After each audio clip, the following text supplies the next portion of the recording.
My brain is exploding. Todd Spencer is just a really great guy. He's a consultant in our industry who has worked with some of the best companies out there.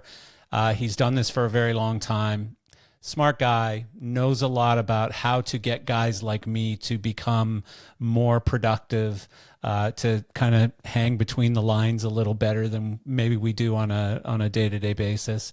And somebody who, is available to all of you. So I definitely would recommend that if you are looking for somebody to talk to in your business, if you're looking to get ready to sell your business, or if you just need some guidance, reach out to Todd. Really, really good guy.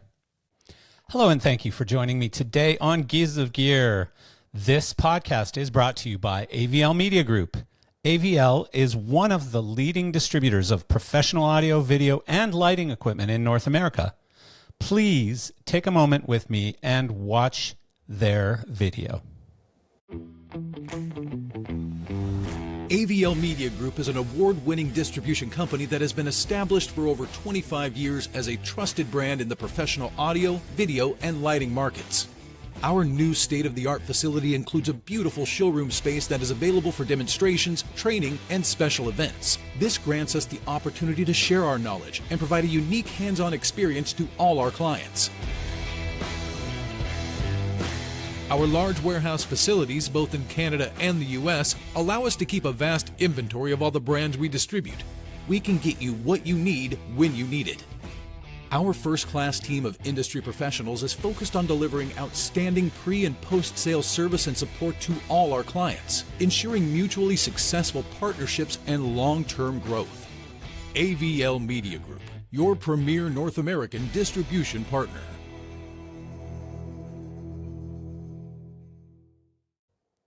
And today's podcast is also brought to you by GearSource, founded in 2002 with an ambitious mission to support live events businesses buy and sell gear globally. Since that time, the company has transacted in more than 100 countries, selling $250 million in sound, lighting, staging, and video gear. GearSource continues to evolve the platform for massive global growth, enabling localized currencies, payments in escrow to protect buyers and sellers, AI-powered logistics behind a new global logistics brand, and more. The company has just released massive new features, including GearSync, with the ability to manage up to 400 listings at once, plus NeedZone, an automated shopping assistant for hard-to-find items. Take full control over your gear with a visit today to gearsource.com.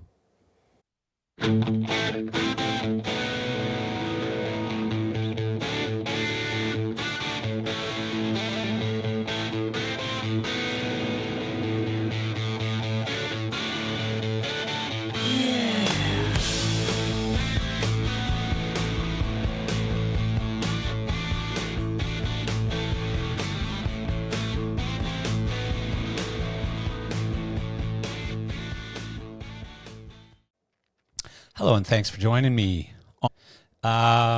So today's podcast is being recorded on a Weird Monday podcast recording. Usually we record on, we've just switched to Tuesdays and Wednesdays. It used to be Wednesdays and Thursdays. So keep that in mind if you're looking to come on the podcast. But today we're recording on a Monday, and it's for a reason, because that's when both parties were available, basically. And it's an important podcast, which I'll get into in a couple of minutes. But this happens to be not only any Monday, but is a very special Monday. It's the day after Super Bowl. And so first of all, what'd you think of the game? And I think like almost everyone who doesn't live in Kansas City was rooting for somebody to beat the Chiefs. And why is that? It's not because I hate Kansas City. I actually like the town. I like the people there.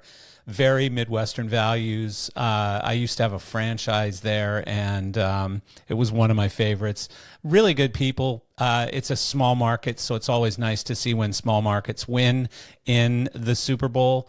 But, I think I'm just against dynasties. I don't like dynasties for any sport, whether it's hockey or football or basketball or whatever it is. I guess basketball might be a bit of an exception just because of how great Michael Jordan was.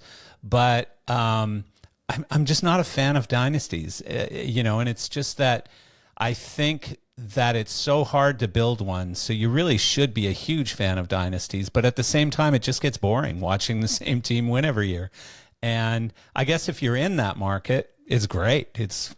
I've never been a part of that. I've never been a part of a dynasty. So maybe that's why. Maybe I'm just bitter. I don't know. But I was happy to see the Eagles win. I thought they really deserved to win. I think the score was much closer than the game. At the end, Philadelphia wasn't paying attention to whether or not the other team scored. They were just running the clock down, letting other people on the field so they could say they played in the Super Bowl, etc. So they weren't taking the game very seriously. So I think anything over 6 points is kind of questionable in that game. The 6 points, they actually really did score. Kansas City got them, and they got the other points too. But I think they got them under sort of suspicious surroundings, whatever you want to call it. But anyways, congratulations to Philadelphia, the city, and the team. Well-deserved win. And even though they're burning their city down, I'm pretty sure fans appreciate it. I know all the ones that I know who aren't burning the city down right now really do appreciate the win. So besides that, the ads, of course, have become a big part of the Super Bowl culture. I don't generally care. I know that Doritos usually have the funniest ads, and Budweiser with the Clydesdales usually have the heart pull ads. I don't know. I just thought it was pretty boring. I thought the commercials were pretty blah. Like nothing really jumped out at me. I kind of liked the Harrison Ford Jeep ad. I thought it was pretty nice and really, really well done, and probably money well spent for Jeep to really identify themselves as part of the sort of core fiber of America. It was pretty cool. And I just happened to be shopping for a Jeep for my house in Canada right now too. So I thought that was nice. The AI joining the game was interesting to see. OpenAI spent $30 million on an ad to basically tell people, hey, we're more fun than just being a bunch of programming geeks. And I didn't get it. Didn't make much sense to me. It didn't make me want to use AI or use specifically OpenAI any more than I already do, or ChatGPT. The Meta one I thought was okay. I know a few people, including Eric Loader from Elation, who wear those, I think they're called Meta glasses. I'm not sure. But I know a bunch of people who wear them. Not a bunch. I know a few who wear them and swear by them, think that they're a really cool sort of next step in eyewear. And I don't know. I don't know how I feel about it. I don't know if I want to record all the actions that I see on a daily basis. And I don't know if I want to be constantly connected. Like, I'm already pretty connected, having a phone and a computer near me at any given moment. But having those glasses where you're literally 100% connected 100% of the time, I don't know if I want that. But the ads were pretty cool. One of the things that actually my girlfriend noticed was that there were 3 different characters from Up Schitt's Creek, or Schitt's Creek. I don't think it's called Up Schitt's Creek, just Schitt's Creek. 3 different characters on the, and don't ask me to name actors. I don't know names. Eugene Levy, that one I remember. But I don't remember the woman's name, and I don't remember the son's name. But they were also, the son was in the Meta ad. The woman, I don't even remember which ad she was in. And Eugene Levy was in the one where his eyebrows flew away, which I thought was pretty hilarious, until there was another ad, which was very strange. I don't know if it was a coincidence or if they're part of the same company or something, but another one where a mustache flew away. And I was like, well, this is a strange trend for Super Bowl ads. So yeah, that's it for the ads. And then, of course, the halftime show, which is the most probably dividing halftime show I've ever seen, racially dividing, nationally dividing, artistically dividing, whether or not you like the music, old people versus young people, I guess, in a sense, because old people were like, what the hell was that guy saying? Like, couldn't understand a single lyric except turn off your TV, which I think a lot of people did anyways. you know, the I'm getting a little tired of the racial thing, you know, like just basically being shoved in your face constantly. I'm not a racist. I don't need anti-racism messaging. So for me, where you're just constantly pushing it, to me that is racism. Like maybe we shouldn't talk about it quite so much. Maybe we're just all people, right?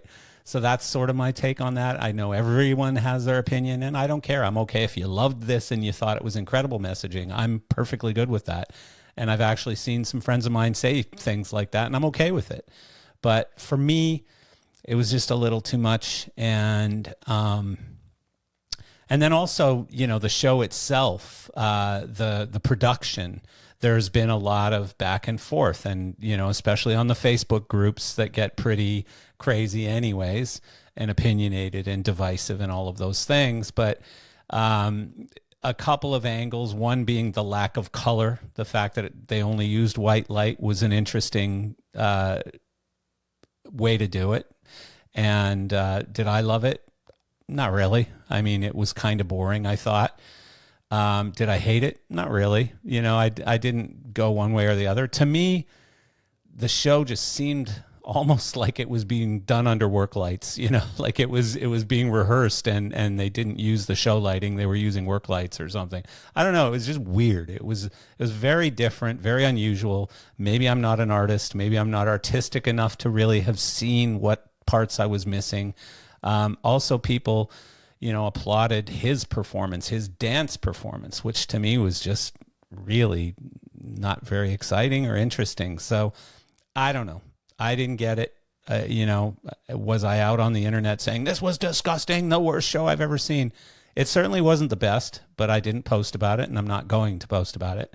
But, you know, it pushed me to remember halftime shows like Prince in Miami, which was unbelievable. You know, that version of Purple Rain is burned in my brain forever on the, you know, the Prince logo, whatever, his symbol shaped stage, which I thought was incredible.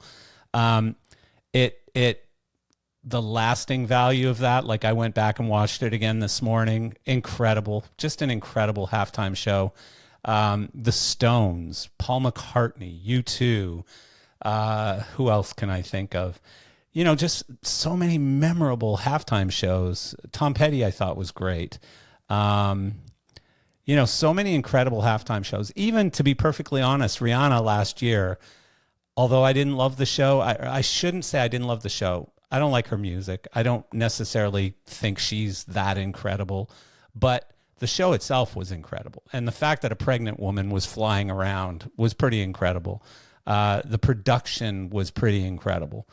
So that had a lot of positive stuff to it, I guess. But, you know, for me, this certainly wasn't up there as the best ever, or probably closer to the worst for me. Was it the worst? I don't think so. You know, I can't think of a particular one that I liked less than this one, but you know, for the people who did it, I'm sure they put in a lot of effort, and I'm sure that they think what they were doing was edgy and incredible. And again, maybe I'm just ignorant. You know, maybe I just don't know enough to know what I don't know.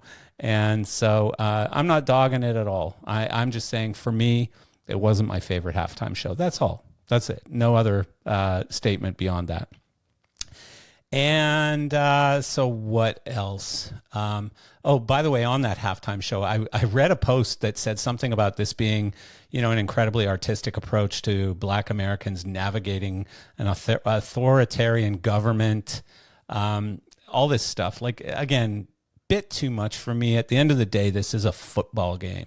And the halftime show just should be the time when people get up and go to the bathroom and get another beer, you know, and some people sit in their seat because they want to watch the act perform or whatever. But I don't know that we need to be making these massive statements during a football game. Like, I've never been for sports getting involved in politics, or artists getting involved in politics, or politics getting involved in sports, or whatever. Like, just, you know, let people enjoy the damn game, you know?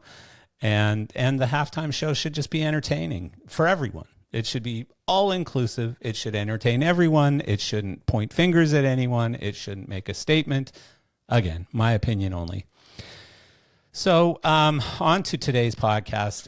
I'm often asked of who I personally and as my businesses as well use either as advisors, personal advisors, a board of advisors. Who I would have on that board of advisors. I'm always really quick to give advice. So, who do I get advice from? And today's guest is one of those advisors who I trust a great deal. In fact, Todd, today's guest, has helped me to navigate through probably the most difficult time in my own business over the past few years and coming out the other end finally. But, really, really a challenging time for me due to some stuff that I'm not going to get into right now. But, and since then, we've become not only good friends, but we've also become sort of back and forth advisors. I help him on some of his own business problems, and he continues to help me on mine. We have a standing call every Friday that we're on, and we talk about the industry. We talk about what's going on out there. We talk about our own businesses. We talk sometimes about our families, but just a really super smart dude, extremely level-headed, just a great personality, compassion and just one of the most patient people when it comes to dealing with my journey, for example. And so Todd Spencer has a career that spans more than 25 years with firms varying in size from $1 million to $3 billion in revenue. Over 18 years in executive leadership roles, working with both startups and established companies to guide strategic and operational growth, acquisitions, turnarounds, and business sales. Established track record of success in strategic plan development, operational optimization, new program design and deployment, business acquisition and sale, and the executive leadership of multifaceted global teams generating success with a client-centered culture, established credibility and industry reputation, partnering with AV and specialist event companies to achieve their growth vision through transformative strategies, providing consultative guidance to executives, entrepreneurs, and ownership groups to maximize the value and output of their business. Todd is also the current acting president of ESTA and just a great guy. So I'm really super happy to have him on today. And please welcome Todd Spencer. Hello, Todd. Hey, Marcel. Good morning. Happy Monday. Happy Monday to you. So Todd and I were just having sort of a continuing conversation of the Super Bowl, to which he probably paid less attention than even I did, especially to the halftime show. And but we both kind of agree, that I think it's a football game. It's meant to be fairly lighthearted and, something you consume with beer and nachos, not necessarily like, I don't know, thesaurus to try and figure out what words you should use to describe its impact on society or whatever. Anyways, that's where my head's at with it. The football game was fun because I didn't want Kansas City to win, and they didn't by a stretch. Who are you going for? Really, neither of the teams are teams that I've followed over the years. So Yeah, me too. Yeah. Me too. Yeah, I just, I talked about this on the intro, but I'm just sort of not into legacies or these, not legacies. What do you call them? Dynasties. I don't like dynasties when teams win 3 or 4 championships in a row. It just gets really boring. Like, you want different teams. I was really looking forward to, seeing Buffalo finally get back in there, as much as I hate Buffalo because they're in my conference, right? Or my division. But I wanted to see Buffalo and Detroit, like half this country or most of this country wanted to see, sort of two kind of underdogs who hadn't won it in God knows how long. And I just thought that was going to be the ideal game. So when it ended up being Philly and Kansas City, you just kind of had to pick one. So, and Philly needs something to celebrate because you knew they were going to burn their town down. So they needed something to smile about at the end of all of that. And God knows they haven't disappointed from the few posts and stuff that I've seen, the news that I've seen. They're ruining their town again. Wow.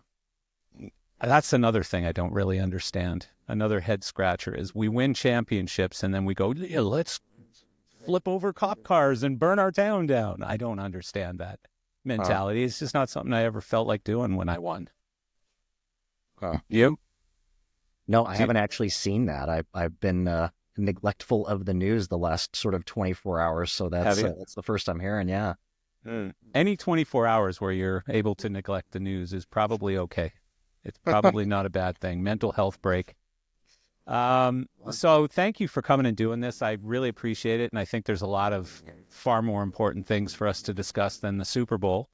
And I just felt like it's another sort of weird time for our industry. And we've gone through so many of them starting in 2020. Like if you think back to 2019, everything was so normal. Like every year we were growing a little bit year over year, a little bit year over year, a little bit year over year. And since that time, it's just been unpredictable, batshit crazy, not enough of this stuff, way too much of this stuff. Yeah. The big top line sales, bad bottom line, just a mix of a lot of really unusual things that I think many people in our industry, and even myself included, were maybe not really well enough educated to deal with. Like we didn't have the training or background to navigate some of these waters that we've been forced to go through. So, I think that, first of all, I want to go into your background just for a minute, because for people who haven't seen your previous podcast or whatever, you have such an interesting sort of group of experience in that, you grew a company from zero to, sorry, there's a bug suddenly flying around my head. So it's not just me losing my mind. There's a bug that has just decided I'm going to annoy the host. Not many people can say they've grown a company from 5 million to 20 million, let alone from zero to, what was it, 2 billion or something, 1 billion? In overall organization, but had direct hand in about little over half a billion. Yeah. 600 million. Mm-hmm. I mean, so what's that like? Because I would expect that when you're growing a company from zero to $500 million, there are a lot of different businesses wrapped up in that, right? There are. I mean, there's a lot of gradation to it. And one of the common misconceptions I think that people have is they associate the longer they've been doing it with the more able they are to make the transition. And having consulted with many of these organizations of all sizes now, I would almost say it's the opposite. The more time you've spent in a certain lane, almost the more valuable having some outside perspective is to weigh in and offer what that next step sort of looks like. And I would say a lot of it has to do with just the mindset that you needed to start it is not the mindset you're going to need in the next sort of 6 or 10 iterations of the company if you're really lucky. Most people start in that kind of, as I've said, all hands on deck or Three Musketeers mode where you have a lot of utility players. And that's really helpful in the beginning. You kind of need that. You need people to jump in and tackle whatever task is on deck and trust them to get it done. As time goes on, though, you start stepping on each other. And conflicting that, if done poorly, will kill your business. If it's done poorly enough, if it's sort of just ignored and everybody says we just need to work harder, it'll continue to survive, but it will hit a limit. And usually that limit is no higher than about 20 or 25 million. There's some unicorns out there, but in terms of that founder-led, utility-operated player business, 20 or 25 million is feeling significant stress. You're going to have a lot of other culture issues happening inside. But yeah, that's really true. And especially as the company starts to look at who it wants to be at sort of 50, 60 million, again at 100 million, 250 is different still, so on and so forth. If you don't have a playbook for what each one of those levels looks like, it creates a lot of pain for you rather than saying, you know what, I think we need a peek at the playbook for how to get from 60 million to 500 million. How many steps do we take and what are they? What about, though, even that business from 0 to 25 million, like you said, at 25 million, you kind of what got us here isn't going to get us there past 25 million. You need more of an organizational structure, less of a fly by the seat of your pants entrepreneurial structure. But even going from 0 to 25 million, like what are some of sort of the thresholds that you hit where you go, oh God, I didn't realize this was going to happen? Like I would assume, one of the things I know I learned as a business owner is just because you're growing doesn't mean that you have money, have capital, and that you're going to have enough capital to continue sustaining that business. Yeah. But what are like some of the lessons along the way, even in that 0 to 25 million, which I would guess probably a large majority of the people who listen to my podcast are in that range, like maybe half or something are in that sort of size. Yeah, I would say it's the most consequential range. It is in my opinion, number one decider of whether you will grow the company past 25 million or not is your ability to navigate a few fundamental things within that threshold. Otherwise, it'll cap it, as I said, at the 25 million, and you'll sort of continue to ride it out. The things that generally happen is you start a business at 0 and you're working real hard and you get some clients, and your success is project-based. So you equate success and making more money to how many projects you get or how many events you do, right? It's a very tactical connection. Very transactional too. Very transactional, yeah. And that ceases to be the case north of 25 million, and especially north of 100, 200 million, definitely. And so as you think about that, the steps in the under 25 million, as a founder who gets their business to say 3 or 5 million, you're going to see a few things. The first of which is you can't do it all by yourself anymore. The second is your mindset as a founder has to change from more tactical operator to one who's kind of a beginning executive leader. You're working above the business in some ways to direct the activity rather than being out, say, doing all the business yourself or being the point person to your customer. And that's a big shift for people that are in that scope. The other thing that happens is at about 4 or 5 million, your working capital as a founder starts to get real interesting. By interesting, I mean scary, because they're not used to holding a reserve maybe to the level that they have. They see that income and they go, wow, this is awesome. It's going to continue like this. And make more, spend more. Make more, spend more. Right. Yeah.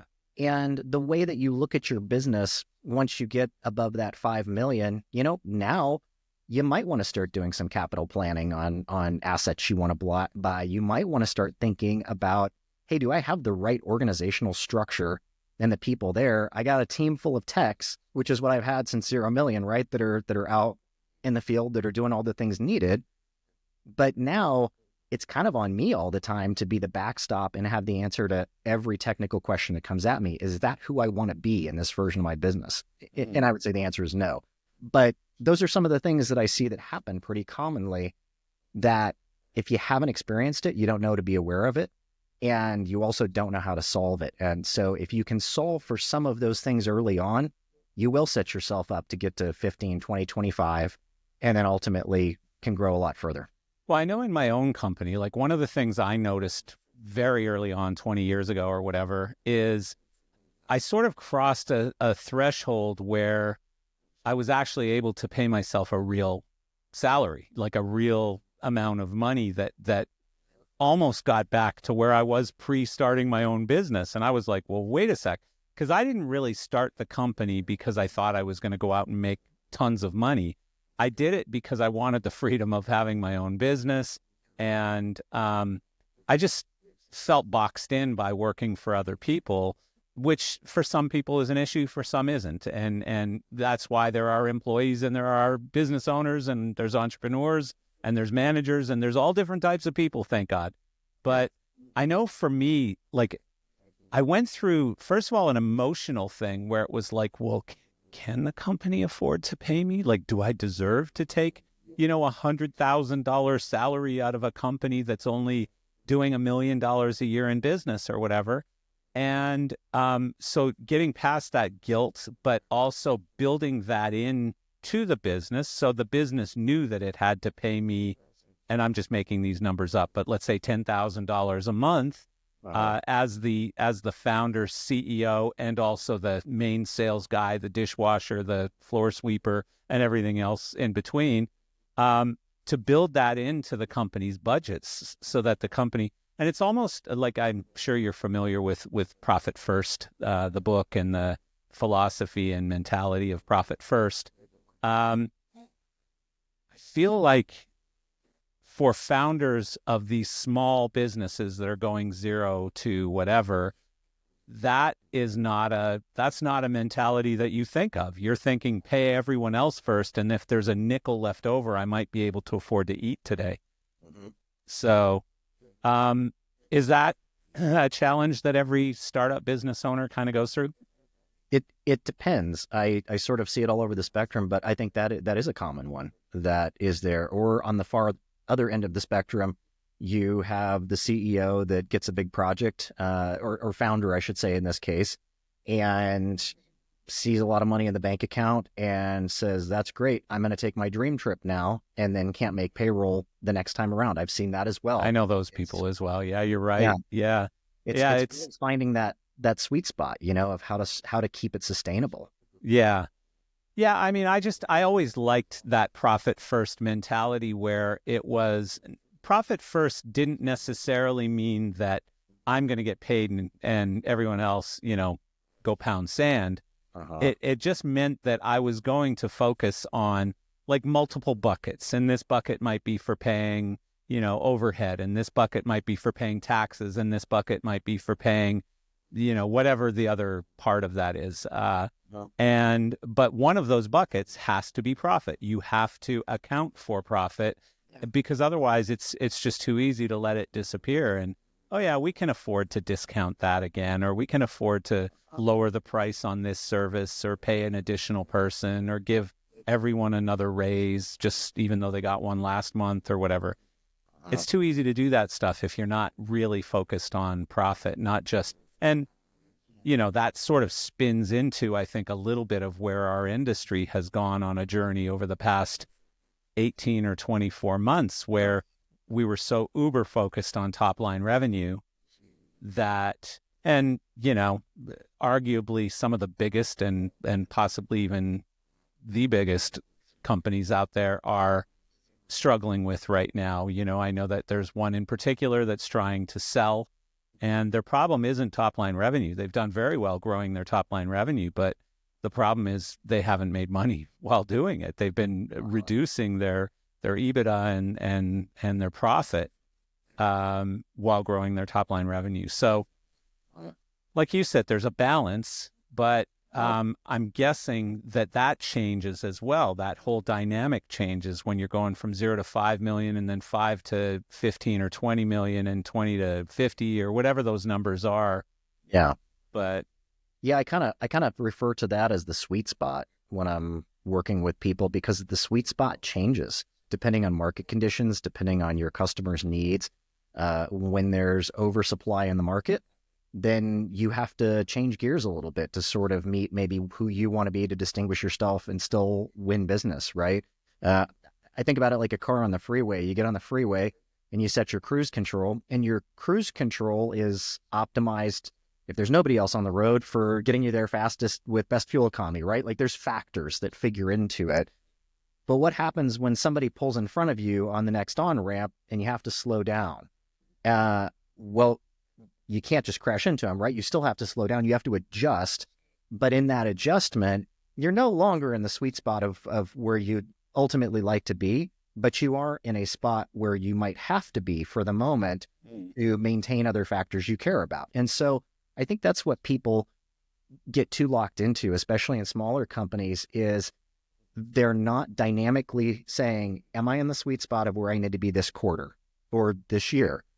They're very frequently saying, well, it's worked this way for a long time. These are our customers. We're very relationship driven and we stay the course. Well, that can be tough if somebody gets on the on-ramp in front of you with a flashier car, and I think that's the real challenge, is you have to be a dynamic thinker, but you also have to know how to look for the sweet spot in all areas of your metrics. And that extends not just to revenue and EBITDA, but your staffing metrics. How many people should you hire? And when, and what should be the criteria? So you're not sort of too late to the game, but then you're not hiring too early and carrying a lot of overhead you don't need.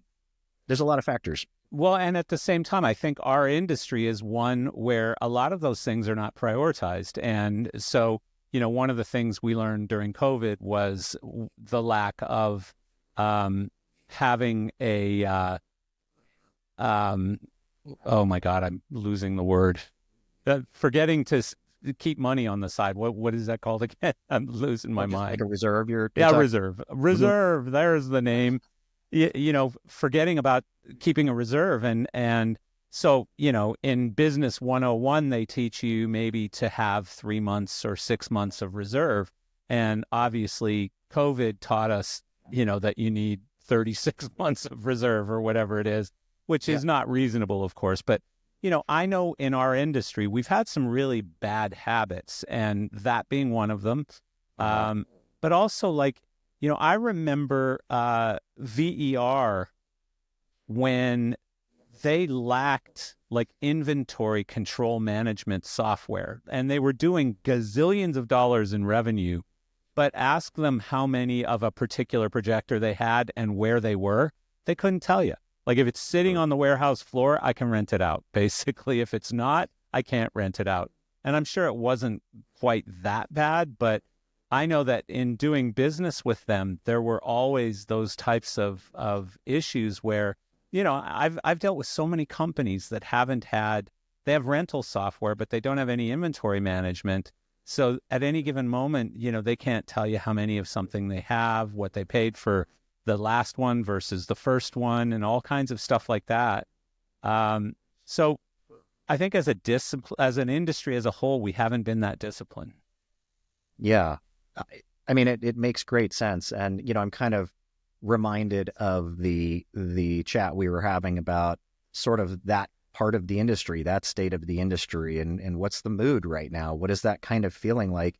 And I think it is divided for some of the reasons that you said. When we think about companies that are primarily equipment dealers handling box sales, I would say they're feeling pretty exposed at the moment. They're feeling more commoditized than they would like. The results in 2024 showed this and caused them to push more into service offerings, but this was a new effort for them in 24. They'd been accustomed to sort of just doing box sales in the past. And I would put dry hire rental companies in this as well. There's some real inherent challenges to being that limited in terms of what they could offer to the market that unfortunately has had a huge amount of competition. Now, whether or not that evolved into design and build projects with a focus on more relational and less transactional had a huge impact on businesses and in my opinion will. So as we think about sort of where the market sits right now, those businesses I wouldn't label as in crisis, but I would say that most of them aren't hitting their growth budget year over year. Now, I do want to be clear that a lot of the companies that I've seen that are working in that space actually did grow their EBITDA year over year from 23 to 24. That being said, they didn't enjoy the budgeted level of growth that they had targeted to achieve in that period. So that was challenging. So they grew, they just didn't grow as much as they expected to. Exactly. Yeah. And now, by contrast, the providers in the live event sector that had a strong balance of labor and equipment provision that were supported by some design, build, construction capability did a lot better. And they were clear standouts there. It was a way for them to decommoditize their offering. And in my opinion, it worked, and it's going to continue to work. When I think about those companies, that we're sort of talking about in the, the sub 25 million sector, and actually I would say it's even true of the larger matrix organizations too, and the 1 billion plus, is they saw a lot of opportunity and growth in that design and build aspect of what they could be doing with the gear they might already own or already be dealers with. And so I think that's going to be really an important feature for people to look at going forward. Right. Yeah. Well, and, another thing that I seem to have learned over the past couple of years, especially, is that it appears like almost like the ball, the problem is moving around the room. So, like for a period of time, you've got an inventory problem. You've got a lot of customers that are asking for X and you have Y. And you've got too much money into Y because the price on Y has come down. And so now you got to unload Ys below what you paid for them and buy a bunch of X's so that you can capitalize on these opportunities. And then you go and start to go after these opportunities and you realize the margins have come way down on them, or, all of a sudden there's a shortage of capital in the market, or all of a sudden there's some other problem in the market. And it just feels to me like, it's a moving target as far as trying to nail down, what my challenges are. Like, I know one of the questions I've always asked on the podcast, especially while we were going through the sort of post-COVID mayhem, was, inventory or people? Like, what's your bigger problem? And the answer was always either both, or it depends what week you ask me, So, like, again, when you're talking about less sophisticated businesses, perhaps in the $5 to $10 or $15 million range, who, they have software, they have, they might not have a CFO, they might not have a COO, they might not have, sort of that financial modeling or business modeling stuff that larger companies would have. They don't have a board. They don't maybe have advisors like you who can guide them on some of these things. So how do they navigate? Like, how do they know which problem to solve and when, in a sense, I guess is what I'm asking. Yeah, I mean, it's a great question. And there's been a lot of leadership whiplash is the way that I sort well of said, yeah. And it's, the ball moving around the room. Absolutely. It's hard to know what the priority is on any given day. Right. And I would say it's been exacerbated by the fact that we had so many executive leaders, whether you're a CEO or a founder, who pre-pandemic sat above the business and were a little more future looking. But as the pandemic hit, they became more tactical. They had to work in the business by necessity. Right. And they haven't extricated themselves from that.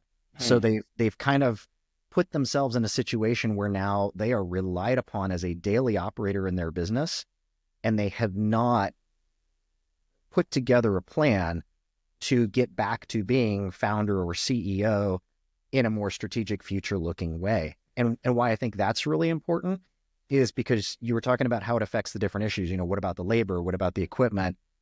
The one person in an organization that affects every department is the leader, is the CEO, is the founder, right?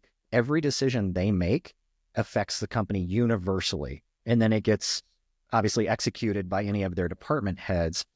And so I think there's three questions I would say for any founder or CEO to ask themselves if they're finding that they're in a position where maybe they're feeling a little bit overwhelmed, or maybe something doesn't feel right.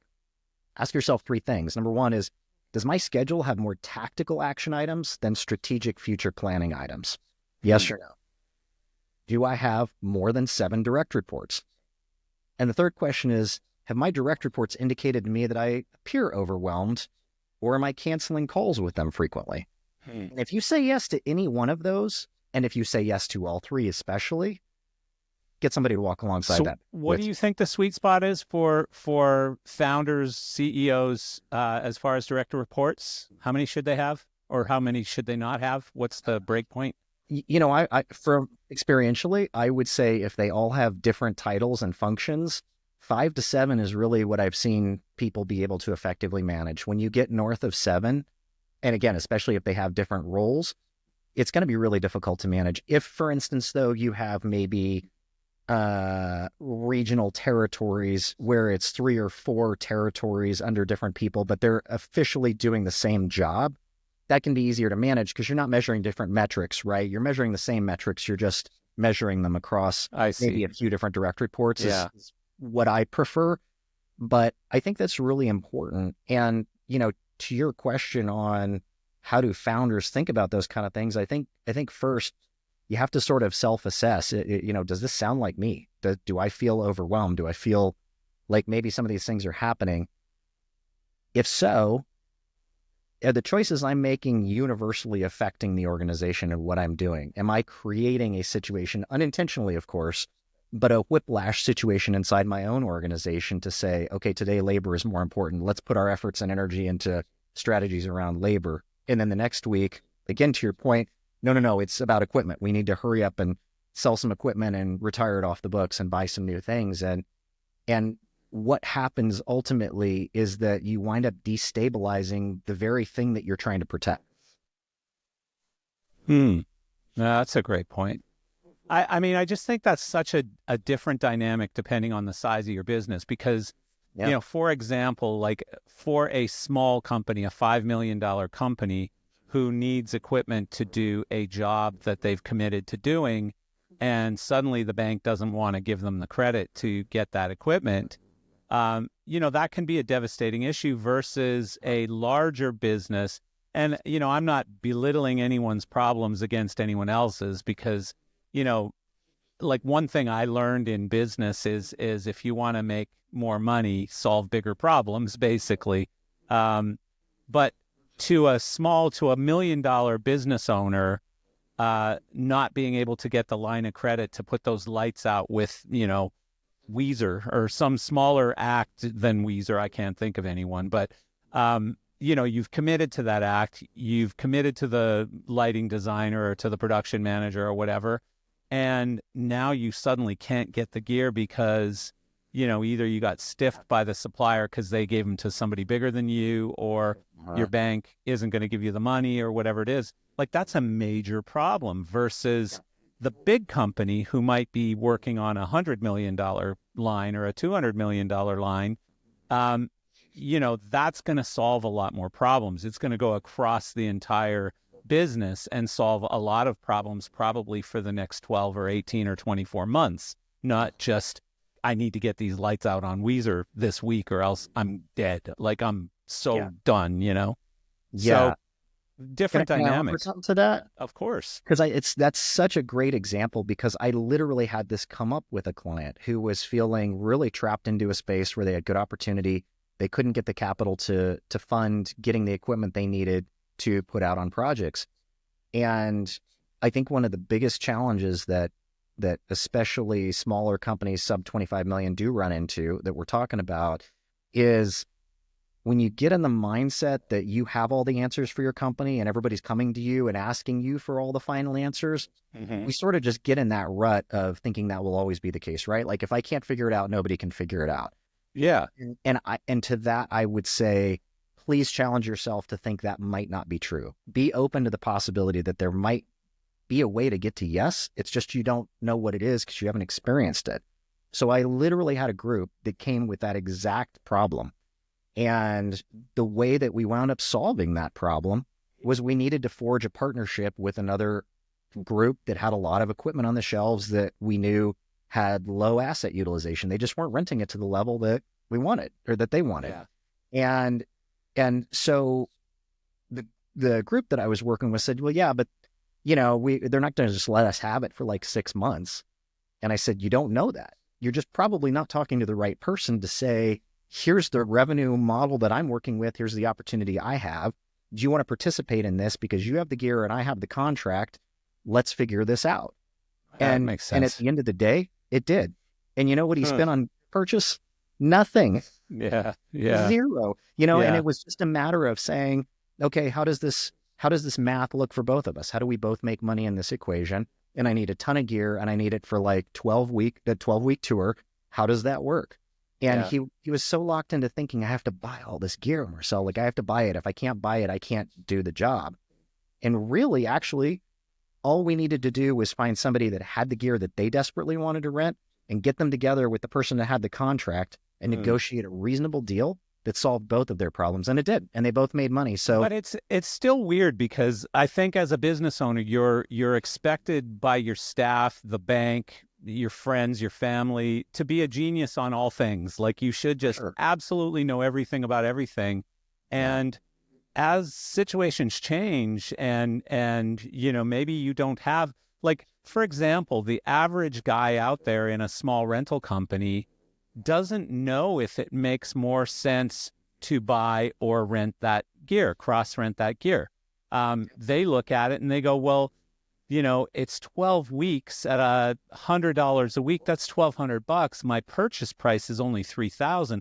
I'm paying for a third of the price of that gear on one rental. Like, it'd be stupid not to buy it. Well, maybe not. I mean, let's maybe stretch that out a little past those 12 weeks and see what ownership looks like, the cost of ownership, the cost of money, what you could have been doing with the money instead of buying those lighting fixtures or whatever. Yeah.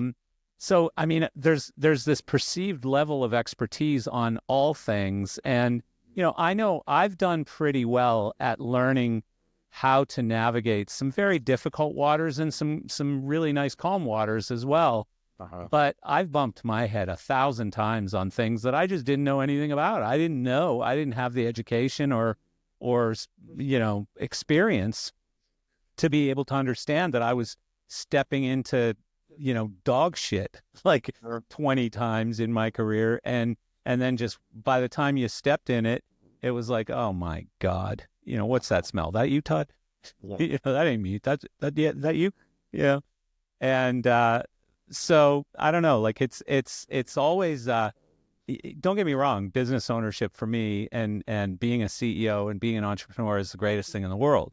I'm entirely unemployable, I think, at this point, but still, like, some days you just go, why didn't I see that coming? You don't have eyes in 52 different locations around your head, right? Like, Yeah. you got blind spots. All business owners have blind spots. The president has blind spots. Let's current president aside, any president, has blind spots. Billionaires have blind spots. It happens. It's just when you're $1 million company dealing with a very small set of resources, capital, inventory, whatever, you can't make $1 million mistakes. You just can't. You could make $20,000 mistakes occasionally, not very often, but you could make them occasionally. But you can't make $1 million mistake because that's going to put you out of business. It's going to end your whole thing, whatever you're doing, right? Well, that's it. And that's, why I was saying, I think it's very consequential. That size of business is, it will dictate whether you get to the next level or not, your ability to navigate what you don't know. And I mean, for all of us, right? And all of us humans are really, most of us are pretty bad at self-assessment, right? We look at something, we go, I'm great at that. And somebody else goes, no, you're not. Yeah, but let me ask you an even simpler question. So, like, let's say I'm a $3 million business, and I can see signs that I'm going to grow to, here in 2025, I'm going to grow to $5 million. How do I know? Like, are there alarm bells or anything that go off that say that I'm going to either run out of knowledge, skill set, experience, or capital, or inventory, or whatever? Like, how do I know what I don't know? I would say if you're seeing that you think you could grow more than 20% year over year, that should raise a flag. And the reason it should raise a flag is because your business is about to get hungrier than it's ever been. And it's going to impact all of it. It's going to impact staff, cash flow, morale, potentially, the culture of what made you special to begin with. So I think you can intake, in my experience, about 10 to 15% of growth year over year and still pretty much maintain. It'll be a stretch, but you can do it. Once you start getting 20% or north, it gets really hard and people get excited. They go, oh my gosh, we got contracts. We're going to be 100% year over year.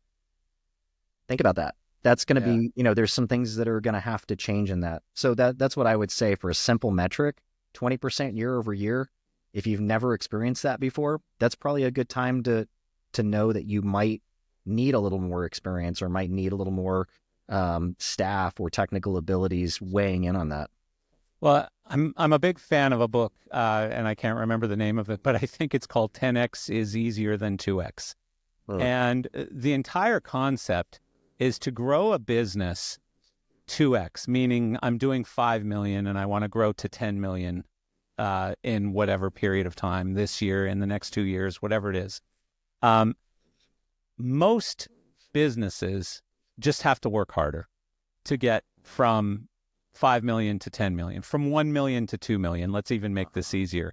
To get from 1 million to 2 million, all I really have to do is work twice as hard, and I'll get there. I just have to do more of the same stuff, but more of it. Put it Yeah. that way. To get 10x, I have to think differently. I have to really reshape how I'm doing things, because I can't work 10 times as hard. I can't work 10 times as many hours. I can't just, 10x my output or my inputs expecting a 10x output. So something has to change. And that's really where a lot of the magic happens, is when you really rethink your entire business and say, like you get into some like who, not how kinds of things too. It's not me that's going to do everything that's going to get us from 1 million to 10 million. Now I need to rely on some other people. What do those people and skill sets look like? Right? Like, 100%. do you agree with that kind of a philosophy? I do. And actually, those three questions I mentioned really drive into some of that stuff. Do I have more tactical things on my schedule than strategic ones? How many direct reports do I have? It speaks to the aspect of, am I trying to just work harder and control more stuff? Yeah. Or am I repositioning my thinking to achieve much bigger growth there? And as a part of that, one of the key signs too is that people go back to what they know.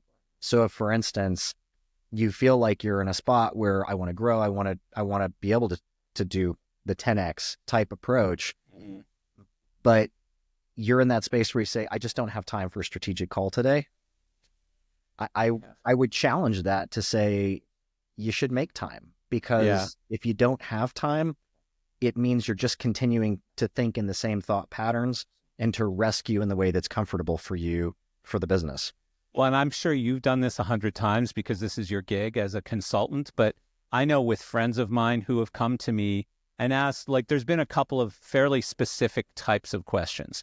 One is that I can't, I'm growing my business from 1 million to 2 million, but I can't afford the inventory that I need or the people that I need to get it from 1 million to 2 million.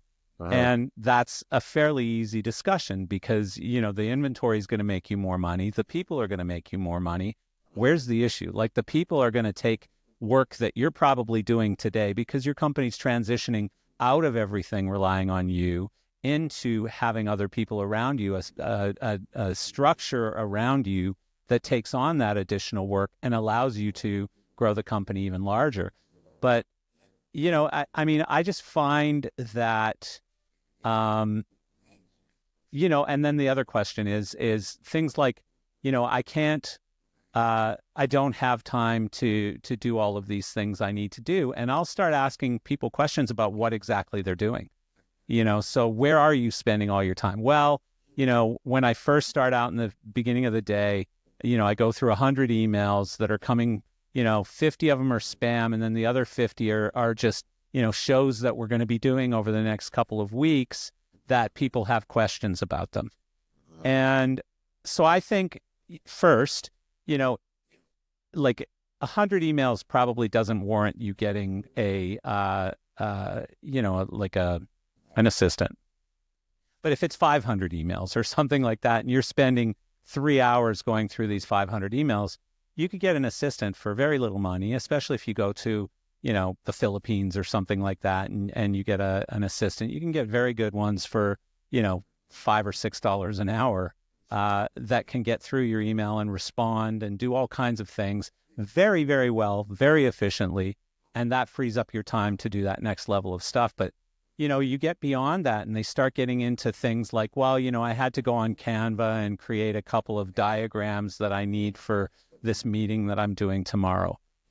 Okay, so, there's this thing called Fiverr, and it's called Fiverr for a reason. You can pay somebody $5 to create that diagram that you need. And of course, now, as you know, there's AI that can do it as well. And so, the only areas where I find that you need to sort of look away from the cost versus benefit sort of ideas is when it gets down to family or just doing things that you really love to do or need to do for health or things like that, like going to the gym. You're never going to put a value on going to the gym. You're not going to put a value on going to your kid's birthday party or going to watch their school play or whatever, right? You're not going to say, oh, well, I could pay an assistant to do that. No, of course not. First of all, you'll be divorced. Your kids will hate you, all of those things, right? So, I find we business owners tend to be our own worst enemy because we think, first of all, we think we're the smartest people in the room, and therefore we need to do everything. Like, if I want it done right, I better do it myself. That mentality, right? Yeah. How many businesses have you seen that destroyed? I would say quite a lot. Yeah. And, ironically, experientially, I would say 90% of business owners or CEOs say, I don't need help seeing blind spots. I don't need help coming up with ideas. I don't need help talking about big changes in the organization. And yet almost 100% of them will say, yeah, you know what? That was really valuable time if they can get connected with somebody who can partner with them in that journey. Right. And, whether that's a mentor or an advisor, whoever sits in that space with them. So that statistic alone tells me we're really bad at self-assessing what our needs are and what we think we have to do. So yeah, I mean, statistically, we have some evidence that says it's far more people benefiting from asking questions than those that think they have all the answers, for sure. Yeah. Well, you know what, too? Like, I think another way to say it is when you're going from $0 to $1 million as a business, I think the general philosophy or sort of guiding light is to say yes to everything. Take on everything. Say yes to absolutely everything you can. If you want to grow, you have to really learn to say no a lot. And it becomes much harder than saying yes. It's hard to say no, to a customer, to an employee, to an opportunity, to, and I listen to so many different, believe it or not, you're not the only consultant that I listen to and pay attention to. So I listen to other people, and they always talk about, like, you need to sort of narrow the rails on your business. Like, if you're trying to solve for 50 different problems out there, 50 different things, like, well, first we're a SaaS company, and then we're a rental company, and then we're also this company, and we're also, like, how many rental companies I've spoken to who are software companies, like they've created their own SaaS system that they then go out and market to other companies. And then they've created some software for lighting software that's like a WYSIWYG kind of thing, but with a special little thing. And they go out and market that to other. And when you start digging through it, you go, okay, so how much are you making on the lighting software? Well, we don't really make any money on it. Like, I think we've sold maybe $5,000 over the last 2 years. Yeah. And how much time do you spend on that? And when you start digging through it, the problems become so obvious. Yeah. Oh, yeah. The organic growth over the years of just the things that happen and that you sort of say, this is a part of the business that we do, without going back to curate that list and check it and say, yeah, but should we be doing that? Or yeah, we should be doing it. What margin should we start saying no at? And there are some really good examples around that. There was a group that I recently worked with. They were troubled by having margins that were very low for what they were doing. And within a period of about 7 months, we 7x'd the margin. And it didn't take anything exotic. I mean, it was really a matter of understanding that customer segmentation. So who they thought their customer wasn't actually who their greatest impact customer was. They didn't properly tell the story of how they were servicing customers and what their distinction was. So they had to lead with low price. So no surprise they couldn't protect a margin, because they were a low-cost leader just to get any business in the door. So to go from that sort of model to 7 months later having polished marketing materials, the same group of customers essentially coming in, but now those same customers are paying 3 and 4 times what they were paying before. Wow. And because of the cost structure reduction, that's amazing. Now their EBITDA is 7x. I mean, well, really. The interesting thing about all of that, like, first is, one of the things I learned along the way is you have to have the courage to raise your prices. You got to be willing and have the courage to raise your prices. And you should always be looking to raise your prices. It should be a part of your business, and I forget what the second point was, but it was a really important one, and I'll come back to it. But, we're always underselling ourselves. We always think the problem we solve is worth less money than what we're actually charging for it. And we're just lucky to be making any margin at all. And that's just silly, and again, I mean, the focus part of it, you mention it by margin, but I just think the whole idea, like even if you're making 50% margins on a new line of business, I think the thing you need to be doing, like focus is a big word. For a lot of businesses, they think they're focused on 10 different things. Like these are our 10 markets that we focus on. Well, focus means that you would go from here down to here. That's focused, right? And so I think instead of the wider you can go, the narrower you need to go, and then figure out what's really working for you, and then do more of that. Like people are too quick to go, okay, we're doing this really well. Now I want to do this. And then I want to do this after that. And then we're going to do this one up here too.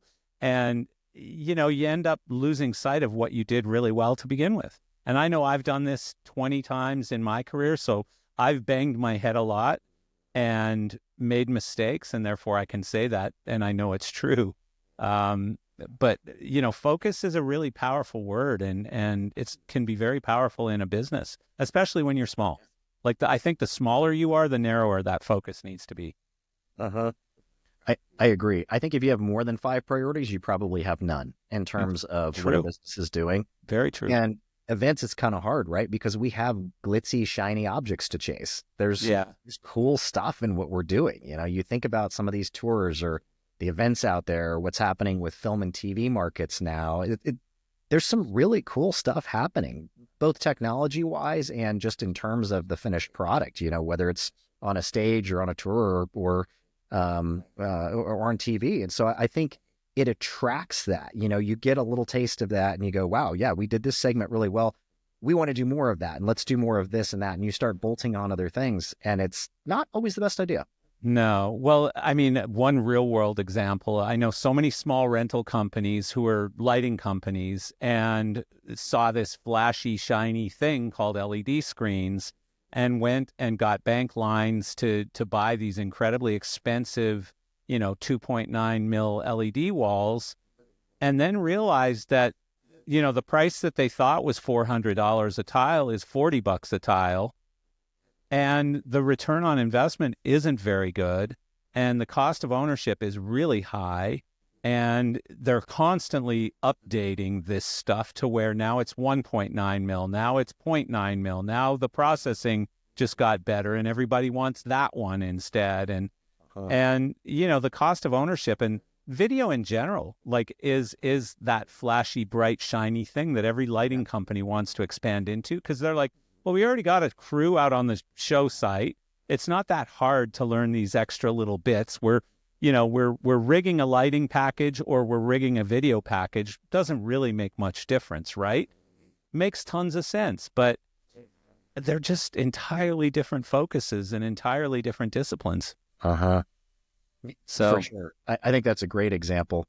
And what came to mind is that I don't think they also thought that 15% of their inventory would be down for repairs at any given time. True that. Yeah. LED tiles. Yeah. No, very true. And so I know several companies who have sort of divested of their LED video inventory because of exactly those reasons. Like, first of all, it cost a lot more money than we expected. The return was a lot less than we expected. The downtime was a lot more than we expected. And the customers were more demanding than we would have ever imagined, and it's just this constant evolution. It's like if you want to rent video projectors in your world in the AV business, if you want to rent video projectors to, the Google conference or the Apple conference, this is the latest state-of-the-art, most incredible laser projector, latest model, best lensing, all this stuff. That's $150,000 or whatever. But if you want to put a video projector on Weezer, or on some club act or something, and they just want some video on a screen next to the, for iMag or something, you can get away with a used, 10K or 12K projector that you're going to pay, nothing for. And it'll be fairly reliable, and you can sell it at the end of the show and get the same nothing that you paid for it. And it becomes a pretty profitable experience. But even then, like, should you own a bunch of 10 or 12K video projectors if that's not your business? Uh-huh. I think one of the best questions a small business can ask themselves is, how do I do this for zero outlay? And challenge yourself, just even if it seems completely in this industry. Yeah. Can you? And that's why motors. I mean, maybe you could rent motors, but even then you got to get them certified and all that stuff. And sure. Well, to me, it's more about the thought process. That's it. I'm starting a truss and motor company. There you go. That's what I'm starting. Marcel's Truss and Motor Company. I can use a partner. Do you want it to be M&T or T&M or something, Truss and Motor Company? Yeah, I think it's a good discipline. I think it's a good personal challenge when you're running a business that has equipment aspects involved. How do I get access to equipment for zero cost? And just challenge the thinking. And maybe the answer is you can't. And that might be part of it. But what I've seen more often than not, and it could be across all the different pieces that you need, but just at least challenge that thought for a moment, because almost always you'll come away with being able to find something that you could do for a lot less. And then it just means you're going to be a lot more profitable at the end of the day. Focus on that relationship. Don't focus on who owns the most gear in a big pile at the end of the day. I don't think that's a hard game to win. Yeah, well, and gear ownership looks really sexy until, you got to pay for it. And then COVID happens and you're stuck with a warehouse full of gear that's not worth very much money to anyone. So switching gears a little bit, like you, like me, have a unique business in that you get to talk to a lot of different people and you're very neutral. So nobody's, intimidated or threatened to talk to you about their business. Similar to mine, Gear Source, we're sort of like, Switzerland or whatever. Like we really, we're not, aligned with any particular brand or manufacturer. We just want to help everybody, And so people will talk to me quite openly, but same with you. And so are you like, what's the mood as far as you're concerned in the inventory right now? Like, are you seeing people are really super positive about 25, or they're a little nervous, or it's just an extension of 24? Like, what are you seeing in general? Yeah, I think people are really, it is a bit divided. And I think, like Gear Source, you too think about how to help people save money, right? And how to sort of be in that space of get what you need. And so sort of in line with, with my comments, I think that's a really great place for people to sort of stop and challenge, right? Like they're not going to get to zero. It's just about challenging the thought process of, like, instead of only having the blinders on and thinking, okay, I must have the highest price employee that only does these things, or I must have only the brand new technology that's exactly this thing. Like, think about other options, right? Because they're out there. And like Gear Source, there's a phenomenal resource there to be able to look at and have those thoughts, right? And have a good conversation about it. So I think that's a big piece of it is, people are sort of looking around in 25. I am seeing that bit of whiplash with people in the industry. Some of them had a good 24. Sure, their EBITDA was a little bit better and their revenue was a bit better, but it didn't hit their budget target that they were hoping for. And some of them feel okay about that. And they're like, hey, it's just the nature of it right now. Other people have taken it really hard and they're, I won't say declaring an emergency, but they're feeling a lot more stress about that. And I think part of it is self-inflicted. We have to look at things, in my opinion, less from a standpoint of the number on the page is always reasonable. Sometimes the number on the page is not always reasonable. And you'll know that because the market conditions won't allow it to be reasonable. If there are outside factors that you can quantify, that you can point to, that you can say, yes, these are objective, real reasons why we didn't hit that target, then I think that's worth having a different conversation about, sort of, holding that differently. If you really truly didn't hit the targets, but the opportunity was there, your win rate was crap, you had a lot of issues messaging your customers, that's a different issue. And so that, I think that's something different to think about. So in 25, here's what I see. You still have a lot of those post-pandemic, much smaller companies that opened a gear rental business in their garage that are still out there. They're still freelancing. There's less of them now, but they are still, they're still out there being able to serve the market. And the access to that has had an impact on mid and large players in some markets. So I think that's something that's still being played out. I think the other thing that we're seeing in 25 is if you are, as I was saying before, heavily focused in just gear rental or gear sales, and you're not in a situation like Gear Source, but you're somebody who has a brick and mortar, you have all the stuff sitting on the shelf, are you really thinking about what the sweet spot of that inventory level should be?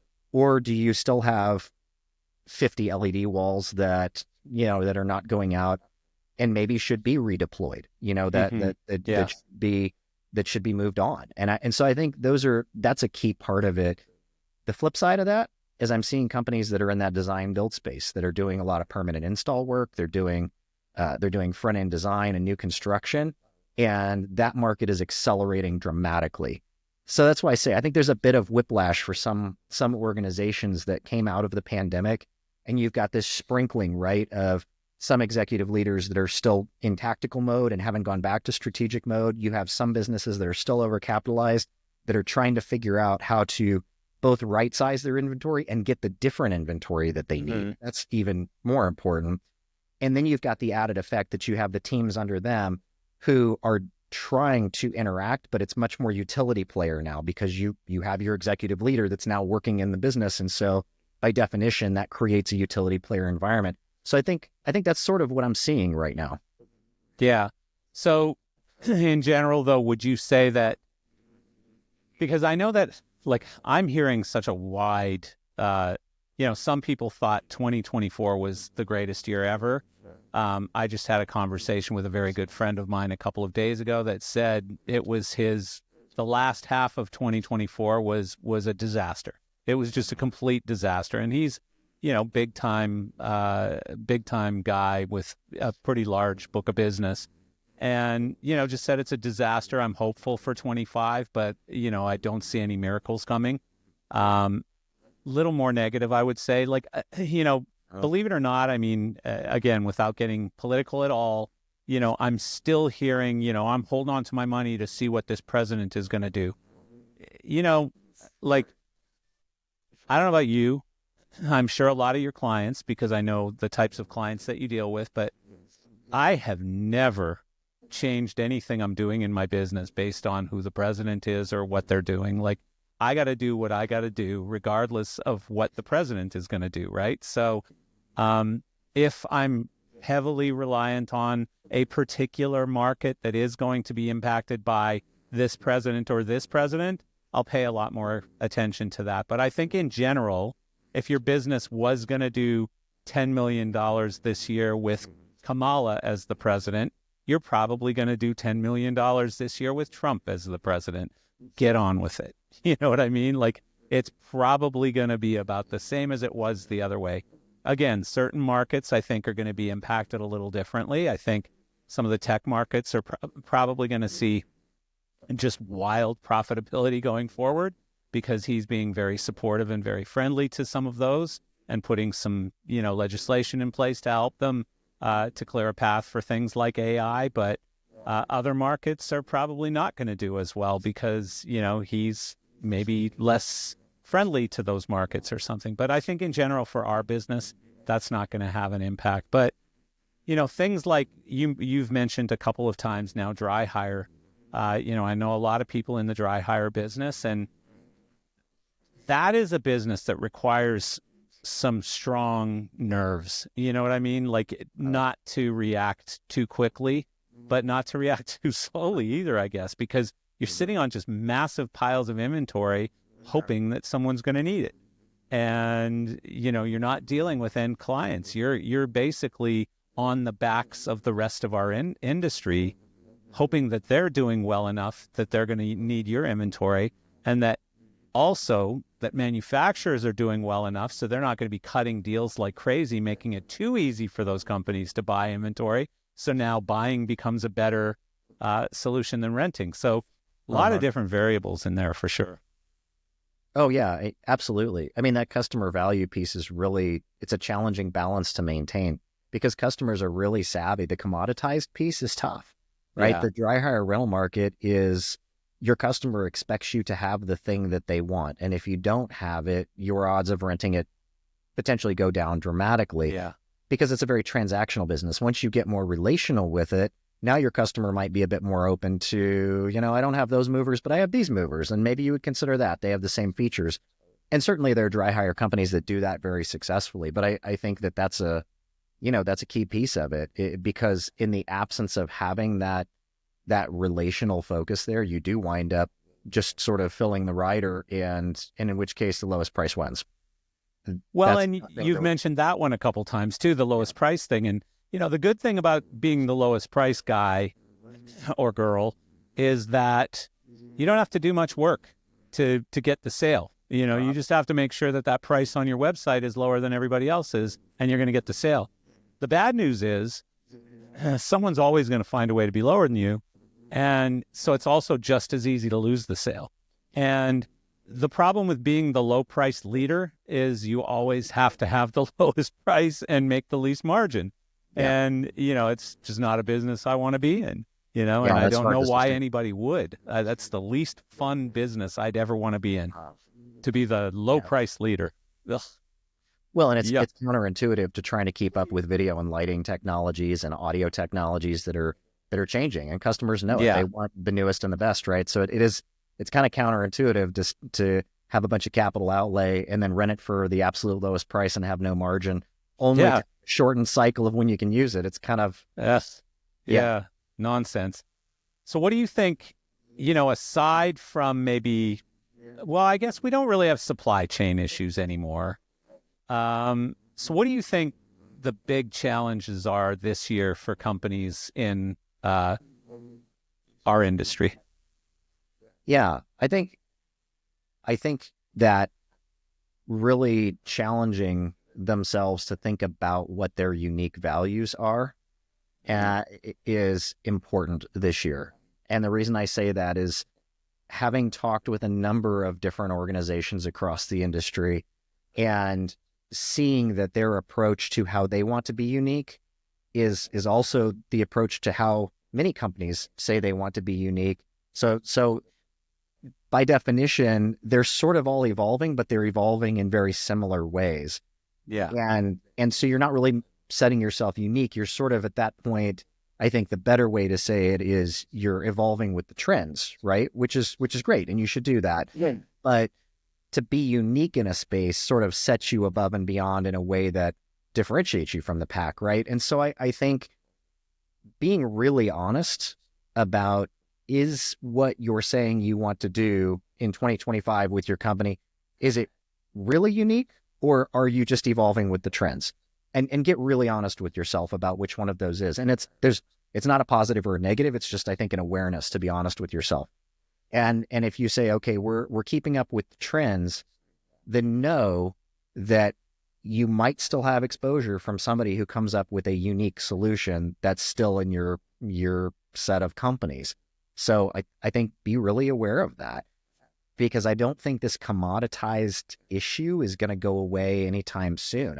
I think that customers are more interested than ever in new technologies and what that looks like for them, and being able to thoughtfully redeploy gear or change gear. There's companies that are serving markets that need equipment that was popular a few years ago, and they have clients that want that. And so I think it's very important both sides.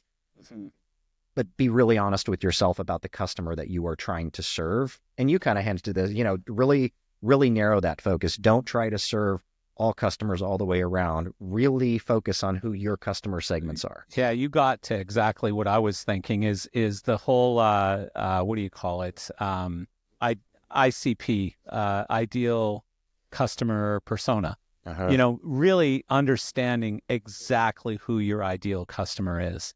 Yeah. And I think so many customers don't. They just, their ideal customer is somebody who's got a need and a checkbook. Uh-huh. And, but what if you really knew what motivated this very narrow lane, what motivated those people to want to do business with you or to want to do business with your competitors? And what if you were able to, again, just do more of that thing, whatever the thing is, that like feed them exactly what they want to eat? And you can't do that on a wide audience. You can only do it when you get really narrow on your audience needs and that persona, that ideal persona of your customer, because your customer is going to be different than PRG's customer, than, Solotech's customer, than the next company's customer. And, I think one of the superpowers of the smaller businesses in our industry, and I think they lost sight of this, a lot of them lost sight of this, is that I've always felt like small businesses should do business with small businesses. Large businesses should do business with large businesses.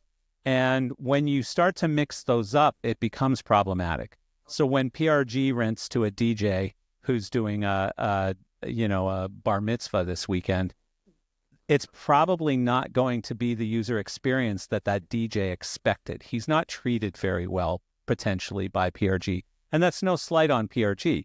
It's just that his show is being loaded out at the same time as, Beyonce and the Super Bowl, and this DJ wants to be treated special because he's spending $1,000. Like, that's a lot of money. It's half what I'm taking in to do this show this weekend. And so versus if you had a small, like $1 or $2 million lighting company, they're probably going to know the guy's name.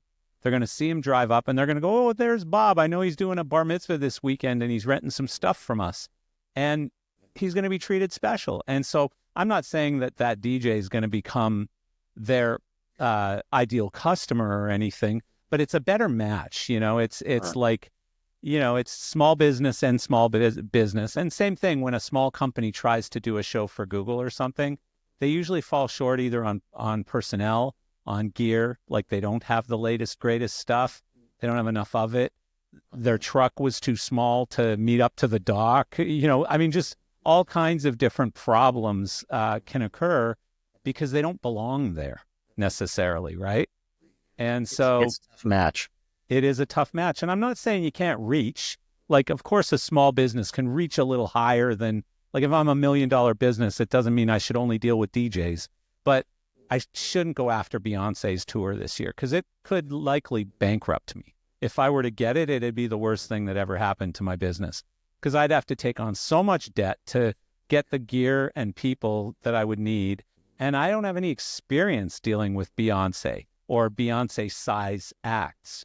And so I don't belong there and I'm going to have problems. So I think that that's a challenge too. Like, I think there's a lot of companies out there that think they can grow into be the Super Bowl provider this year or Beyonce's rental company or whatever it is. And there's a good chance they don't belong there and they're going to bump their head pretty hard and it's going to cost a lot of money and may end them. Yeah, I think small companies definitely don't have any surge capacity, right? Whereas larger companies do. And I think if that's a factor, it absolutely comes into play. Yeah.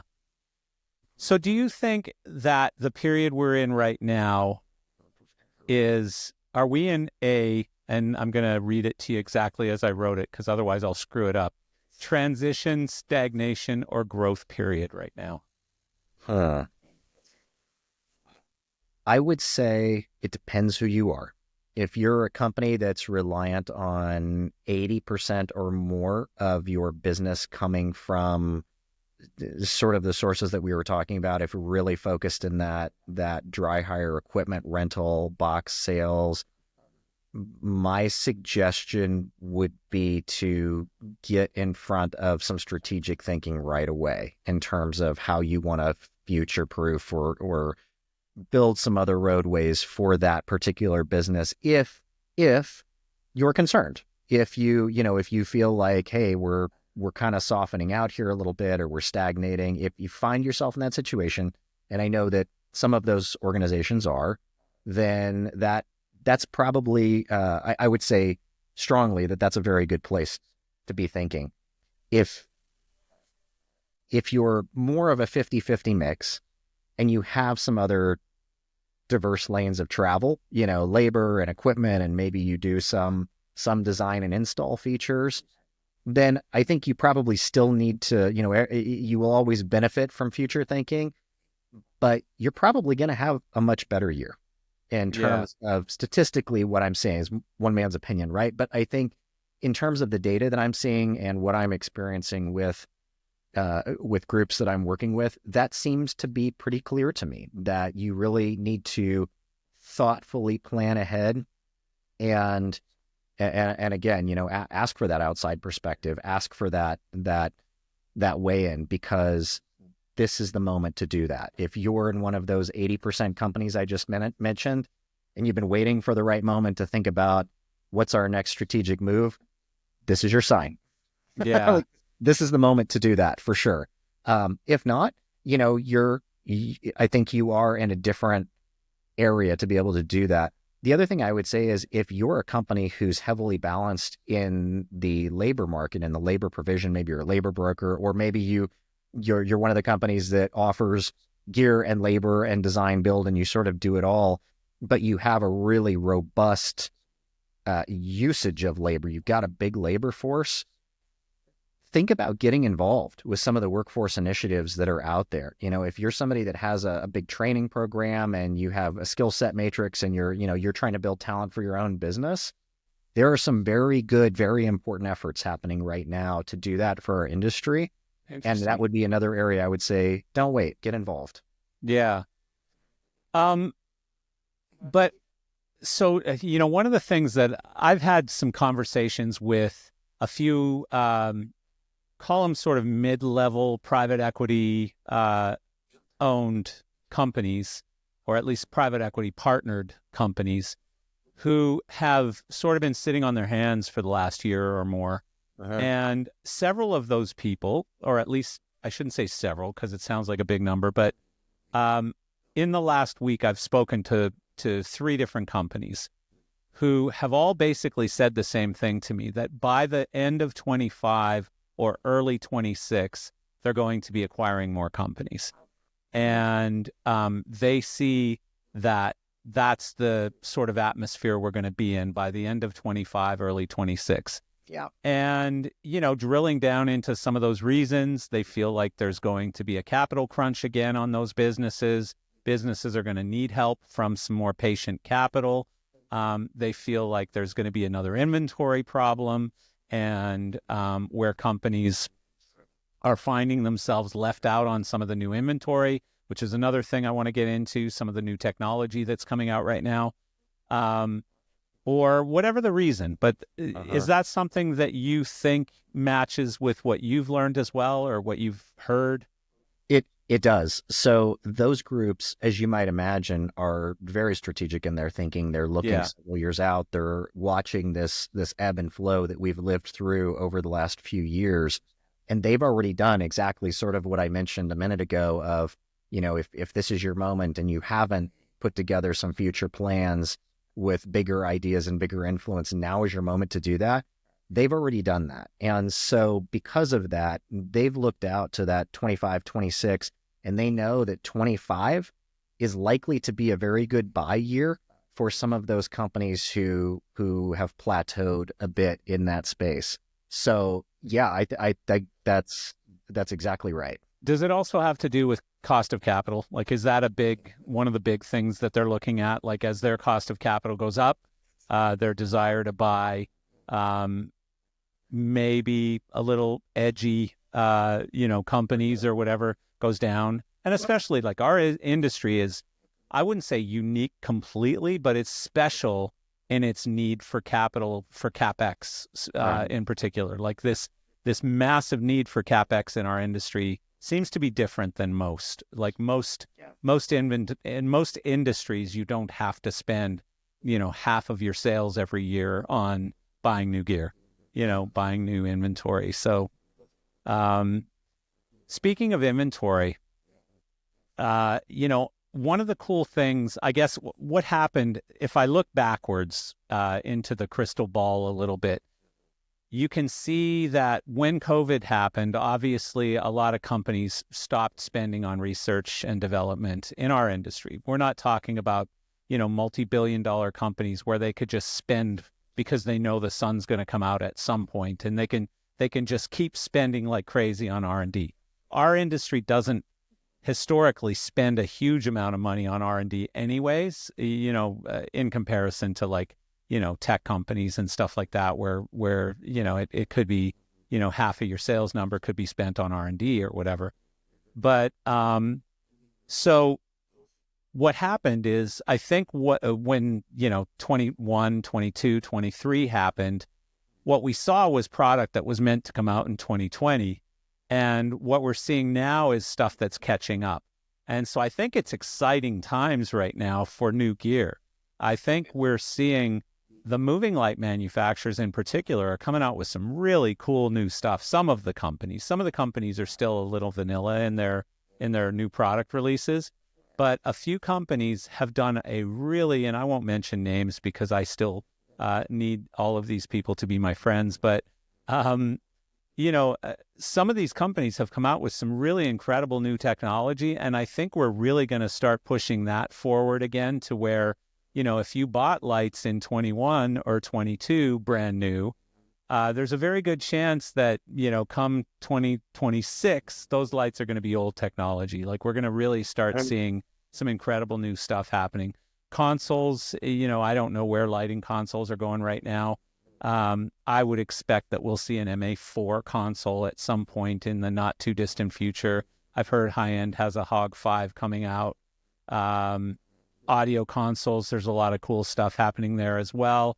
So, but what about, like, first of all, are you seeing the same kind of thing in the technologies that you follow in particular?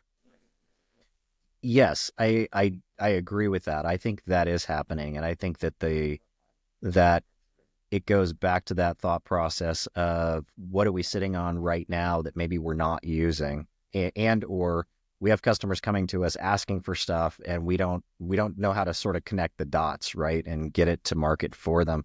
So I think that aspect is definitely happening in what I'm seeing.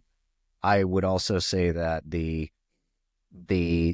coming into 26, people are definitely considering what technologies customers can afford. And from what I'm seeing, customers are actually interested in spending more on that.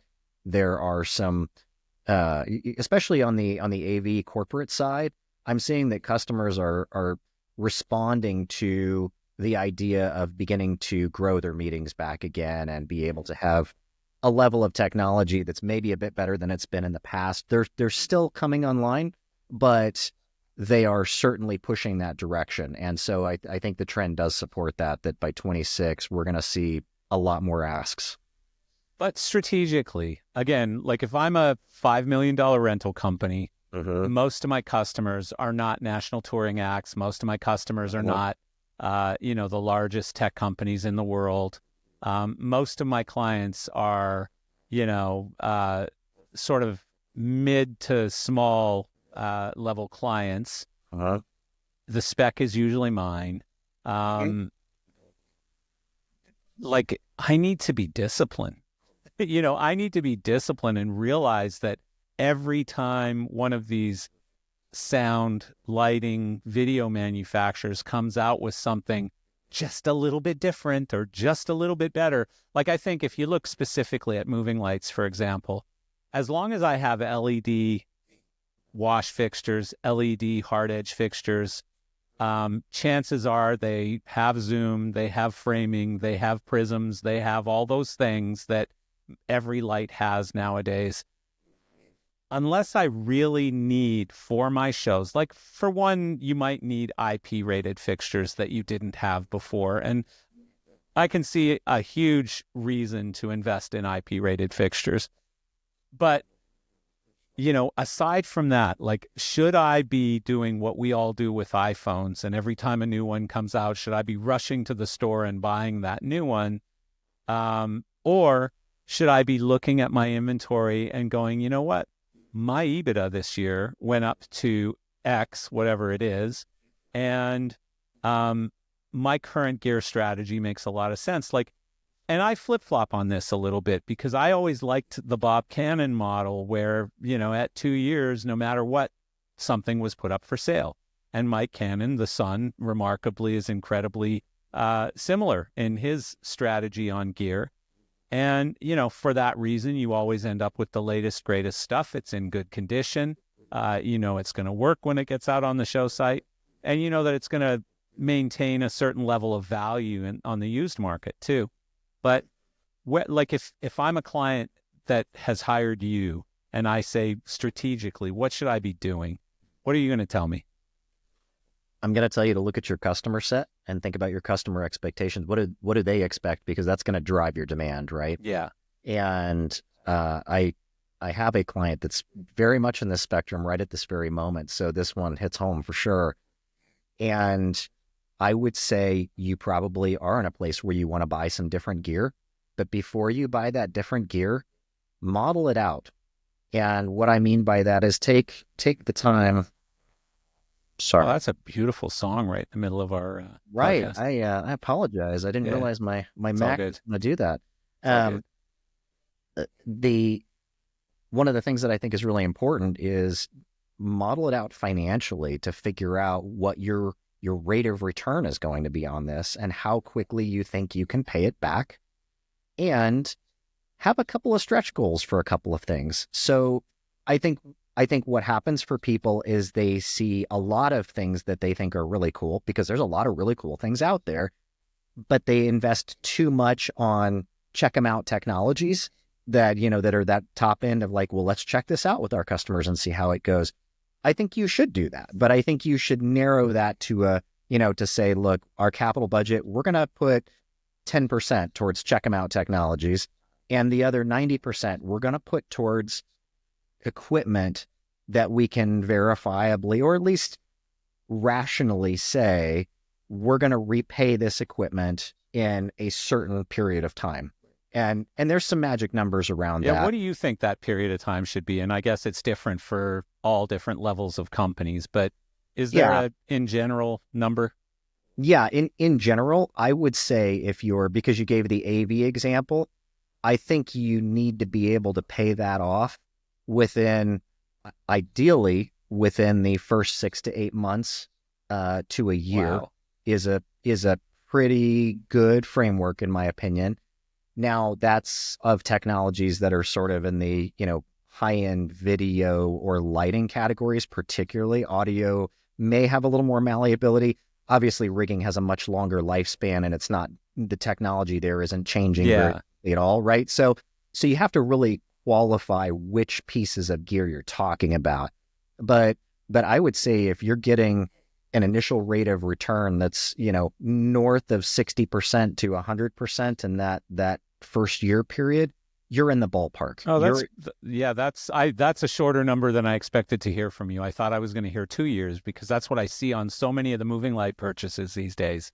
The other thing is, I think that companies are basically calculating the entire income from that rental towards that moving light purchase when they're doing that math, because they're trying to justify the spend, right? So they're going, well, we're getting, $200 a week, and they're not putting any money into prep labor, any money into it relamping if they're lamp-based fixtures, or maintenance or repairs or any of those things, soft costs. They're not considering any soft costs, just the hard cost.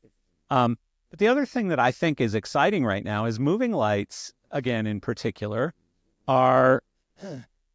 we went through a period of time, like I think with lamp-based moving lights, we were at a point where a good lamp-based moving light, like a Mega Point or a Viper or whatever, the top sort of level moving lights, those were lasting a good 6-7 years, where they were sort of at the top of the game, and they were, well maintained, and they were in good condition and all of that stuff. Then we went to the early LEDs, and we were seeing really short windows on where you could capitalize that cost. And then the price was just dropping so quickly, and everybody wanted the new model because they were coming out so quickly. Yeah. And now I think we're back to a point like, for example, I mean, we sell Mac Aura LED wash lights all day long. As fast as they come up for sale on the used market, we sell them. And that's a light that's probably been out for, I don't know, 7 or 8 years at this point, maybe more. And different models obviously get bigger returns and stuff like that. But I think we're back on moving lights to where you can buy a light and expect to get a good 5 or 6 years out of it if you're in that sort of B plus A market. If you're in a C market, you could probably get 20 years out of it still, But if you're in those upper echelon markets, you're going to be able to use it pretty widely for a good period of time. Yeah, totally agree. And I think in the example of keeping your initial rate of return high, I'm thinking specifically about that AV market where you're turning and burning with those events that are right. They're coming in pretty hot and heavy. But the viability of that product to continue to rent it and sell it, I totally agree. I think it's north of 2 years. And I don't disagree with the 2-year metric. I think it just depends sort of who you are in that space. If you're an in-house provider versus a non-contracted provider that's more of a dry hire, I think that's a distinction there that matters. Yeah. Well, I mean, in-house providers are obviously getting much higher rental rates than. So moving on here a little bit, because I know I don't have you all day, darn it. But one of the things I wanted to talk to you about a little bit is international markets, and in particular, the UAE. And the only reason I'm really getting into you on this one is because half the time when I call you or whatever, you're like in bed sleeping in Dubai, in early morning or lunchtime. I'm having lunch and I call you and you're in bed, like, everything okay? Why are you waking me up? So, explain to me what that market's like today, because, I wish I knew a lot more about it than I do, but I don't know a ton about, Dubai and the UAE in general, and the Saudi market I know is constantly evolving right now. And so give me a bit of a snapshot on what's going on over there. Sure. Incredibly fast growing market, particularly in KSA, Kingdom of Saudi Arabia.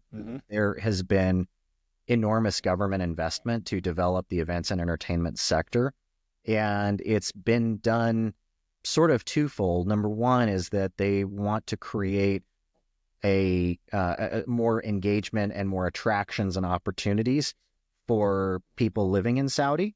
And the other part is they want to attract more tourism in Saudi. And so a lot of people may not know that it's a very recent development over the last sort of 2 or 3 years, I believe, where you can get a tourist visa now to travel to Saudi Arabia. And the implications behind that are that the development of infrastructure specifically to support tourism has needed to grow. And so that's a key focus for the kingdom for sure. They really are investing a lot of money and effort in not just building event services and events venues. And I think of things like Middle Beast that has multiple stages. It's an enormous festival and concert experience sort of wrapped up, and it's the biggest in the world that I'm aware of at what it does. And so there's a massive amount of production happening in the region, and it is an exciting time in the sense that there's a lot of it that is growing, and it's growing at a substantially faster pace than what we're experiencing here in the United States. But it's also in a place where, while there are many things that are very mature, there are some things that are still evolving, and the demand for high tech and high touch there is extraordinary in the best of ways, in my opinion. So the quality of product that's expected, the level of of high touch service that is expected along with that is real. And when I think about the evolution of that and what's happened there, so certainly there are many private companies, there are a lot of small companies and large companies alike that are in region, and like the US and anywhere else, there's better years and there's slower years, and they've certainly felt some more recent effects of that being a little bit softer, maybe this softer start to the year in the UAE. But from my perspective and my opinion is it's a phenomenal market in terms of its growth potential. And so is the driver behind that, like the driver behind the move into tourism and stuff, is that getting away from being exclusively oil-based income or revenue? That's part of it. Both countries have looked to diversify their income over the years. And so Dubai, or UAE, started that many years back by recognizing that they didn't have the most natural resources available to them.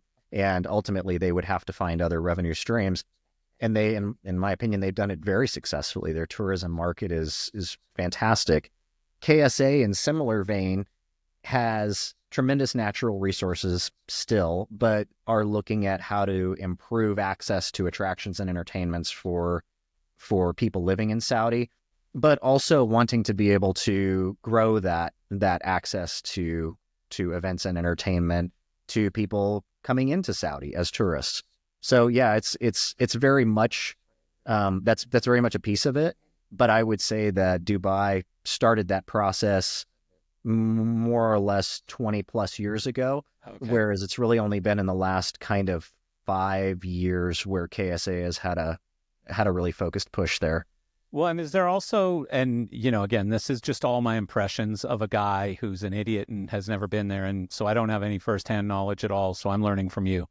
But I get the impression that Dubai has become much more westernized and, accepting of Western culture and things like that, whereas the Saudi is still a little more rigid and conservative. And is that true, or am I? I would say that broadly speaking, that's true. Yeah. In places like Dubai, there are certainly some expected cultural respects to be paid in terms of public affection or things like that you want to be mindful of as sort of a good citizen while you're there. But that being said, I mean, I think there are many differences in terms of the labor and workforce, in terms of how the companies even operate, in terms of how they manage their operations. There are some things that are substantially different from the United States. But I would say in terms of the, is it a place where a lot more of the entertainment that we would see here, you would see there? Yes, 100%. The end product in terms of, that level of entertainment, the level of quality of production there is extraordinarily high. And I would say in KSA, a bit different. KSA is evolving very quickly. I mean, from a standpoint that there are elements of society that are very conservative and have certain cultural expectations, and there are some of it maybe being generational. There are younger Saudis who are more desiring of that entertainment and maybe a bit more of their ability to express themselves in a multitude of ways. So yeah, I would say both evolving, but KSA evolving very quickly in terms of maybe what Americans or Westerners might have in the back of their head as what it is. I would say that most of the people I talk to have not really a correct perception of many of the elements there. Yeah. And so is it, Like, what are the restrictions like as far from a business standpoint? Like, can I go open a business in Saudi?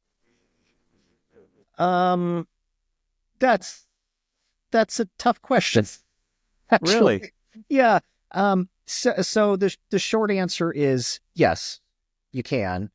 There are a number of things that you have to go through in terms of licensure and in terms potentially of sponsorship of a local who is joining your business effort, depending on a lot of different factors.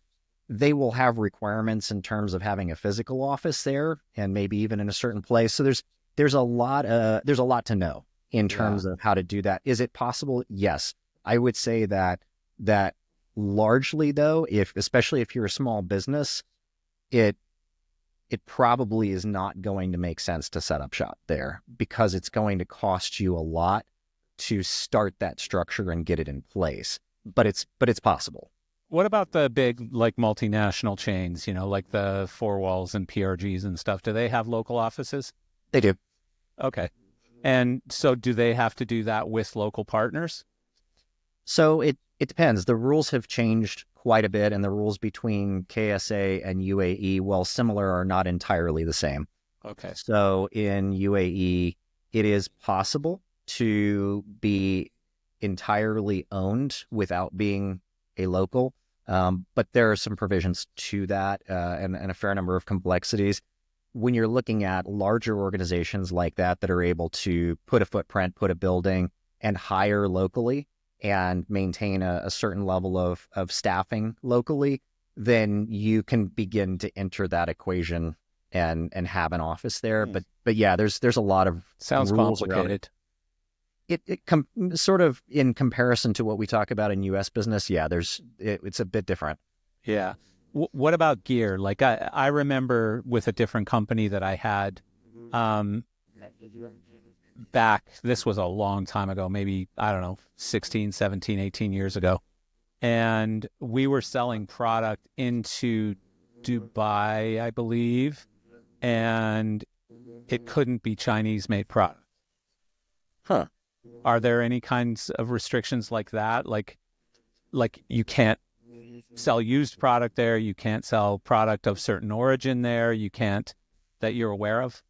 I'm not aware of intricacies around that. Okay. Okay. Yeah, just curious about that. Yeah. And so I know you're doing a lot of work over there. Is that primarily companies from here that are now doing business there, or are you actually working with like Saudi-based companies? Both. Really? Uh-huh. Interesting. That's quite the growth. I'm just going to go Yeah. sign on clients in Saudi Arabia. So some organizations looking to expand, where it makes sense to do so from the United States into the UAE or KSA, and also some organizations in UAE and KSA that are looking for help achieving that next level of growth, sort of asking the question, like, what's next in the playbook for us? Right. How do we get to that place? We're seeing a lot of opportunity here. Help us shape what that looks like. And so that's kind of the nature of it. Are we starting to see companies over there getting large enough to where they're thinking of expanding into North America or Europe or other parts of the world? I think that's a TBD. I think Yeah. there are, yeah, I think that's a TBD at the moment. Most of the organizations that are locally based are really primarily focused at the moment on growth within the region. It's interesting because, obviously, like I don't know what it's called, Saudi sovereign fund or whatever it's called, but, there seems to be such a climate over there for the government to invest into businesses. You would think that, and they come over here and they buy American companies and stuff as well. You would think that they would go, hey, Todd, we want to help you grow your business and expand into the United States or England or whatever it is. You would think that would be a thing, but it's not. It depends on You've had the a lot of level. these "it depends" answers. Yeah, it depends on the level of value it brings for specific projects sponsored by Right. the government. If there's a clear and direct link of a technology or a service that they need and it's a hand in glove fit, then the answer is yes, you're probably going to get a lot of support in doing that. If the answer is I'm not sure and you're just another company sort of coming over here, then it can be a much more complicated, costly process. And Yeah. I've seen it go both ways. Interesting. And are there any that you're willing or able to talk about, big success stories, or even on the flip side, cautionary tales, scary stories? Um, hmm, couldn't say any company names, but I would say that if you're an American business looking to expand and or provide products or services in some way to the Middle East, definitely partner with somebody who's been there, done that. It's not a thing that you kind of want to reach out and find a local attorney and start up a business and approach it the way that potentially you might in the United States or in the UK. And I've worked with a number of companies that did just that. They reached out, they thought, okay, I'm gonna call a local resource and they can do the paperwork, and they did, and they set up shop and they were able to get their licensure, and so the local resources did absolutely everything that they promised them they would do. But here's what kind of came to be after a period of time is that they didn't really understand what they were in for in terms of what we would think of as taxes to be paid year over year or licensing fees, and got some very, very large bills after their first year in business that completely negated every bit of profit that they made during that year. And had they actually asked some different questions or worked with somebody that knew about our industry, that knew about that market, that Yeah. understood some things to, like, ask this question or do this or maybe don't do that. And so they approached it like forming a business in the United States, and they did not have a good experience based on that. So Interesting. I would say that's a cautionary tale. Don't assume that it will be like starting a business in the US. It definitely will not. What about them being friendly to like an American knocking on their door and saying, "Hey, my name's Bob, and I'd like to, Sure. become your lighting provider." Uh, that probably doesn't go incredibly well, or does it? Um, Not unfriendly. I find that the people in the markets are very friendly. Yeah. But that said, it is a very relationship based market. And there's been a lot of expat influence and foreign owned company influence over the years that people are sort of understandably distrustful. You hear Yeah. some new Johnny come lately that's going to show up and make all kinds of promises.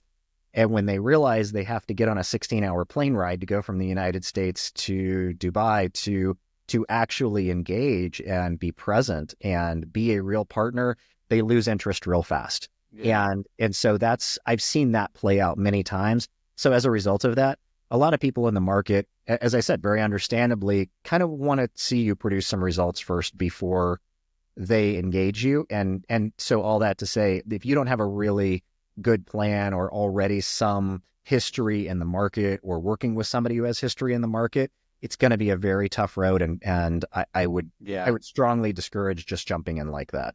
Yeah. Well, and again, I think it's like another one of those bright, flashy objects, like if you're in the United States and you haven't maximized your market here, why are you looking to do that 17-hour plane ride to go visit customers in Dubai or Saudi, just because someone told you it's a great growing market? Well, I mean, if Yeah. you've completely maximized what you're doing over here and you can't possibly find another customer in the United States, then maybe that's a really challenging growth market, but one that you could do well in.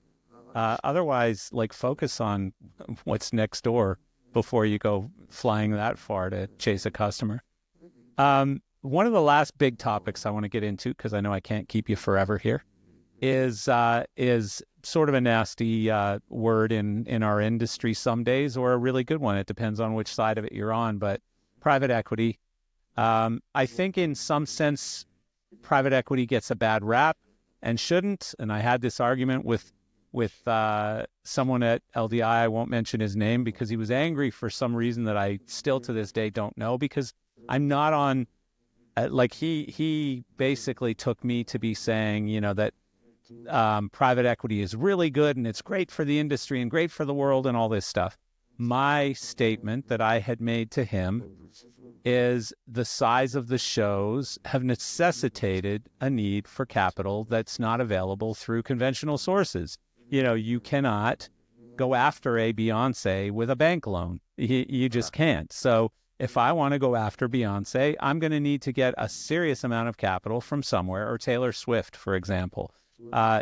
Huge amount of money to invest into doing a show of that size.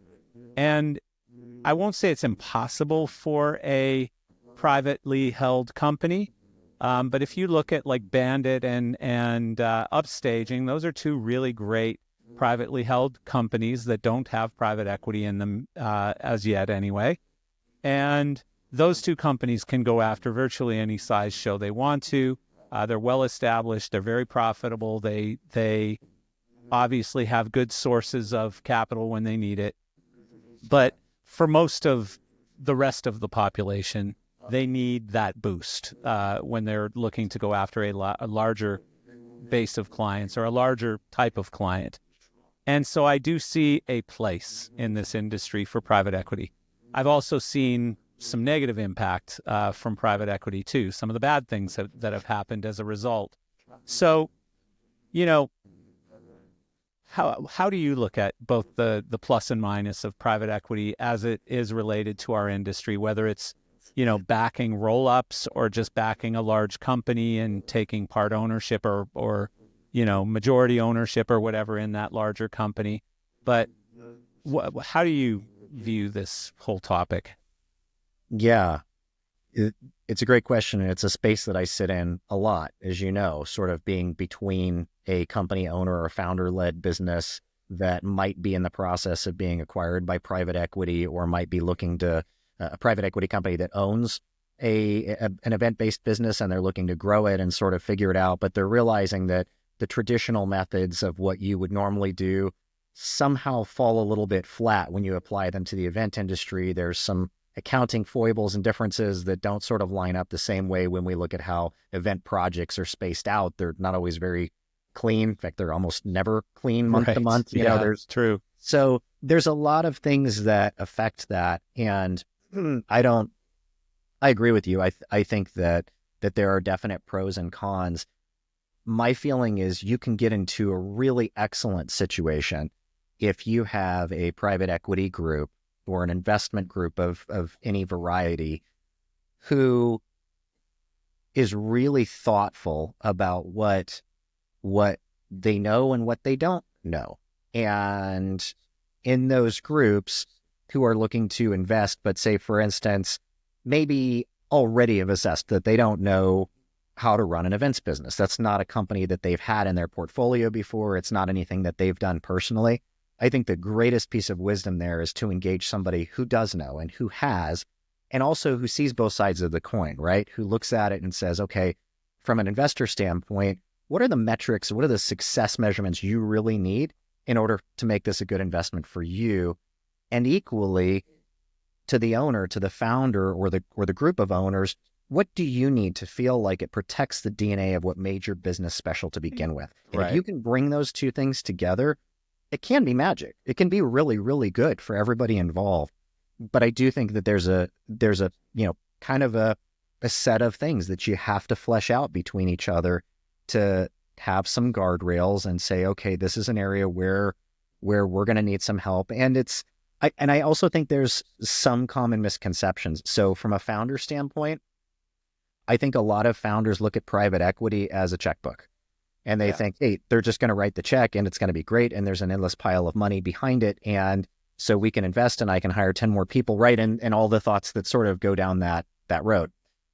And from a private equity standpoint, they're looking at it to be able to sustain and grow that business, to meet certain profit margin targets, right? I mean, these are very logical and reasonable asks of somebody who's investing in your company. Place in the middle between those is where they get derailed. So you might have, for instance, a PE group that says, we want to see sustained 15% EBITDA margin year over year. That's what we will judge as success.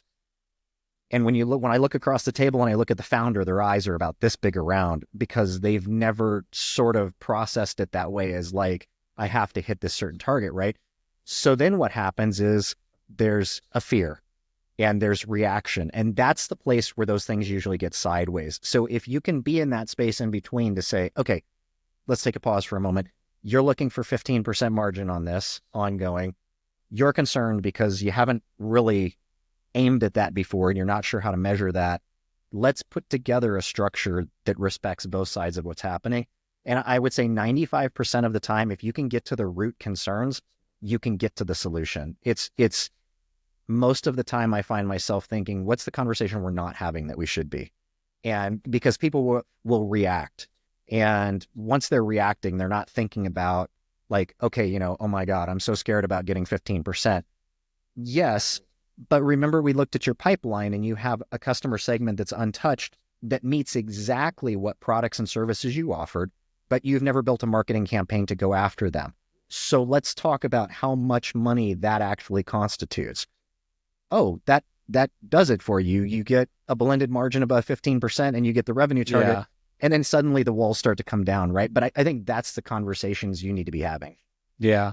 So if I'm a company owner, a lighting company, sound company, rental company, whatever, and I've positioned my company to sell, and I start having these companies reaching out to me, these private equity groups reaching out to me.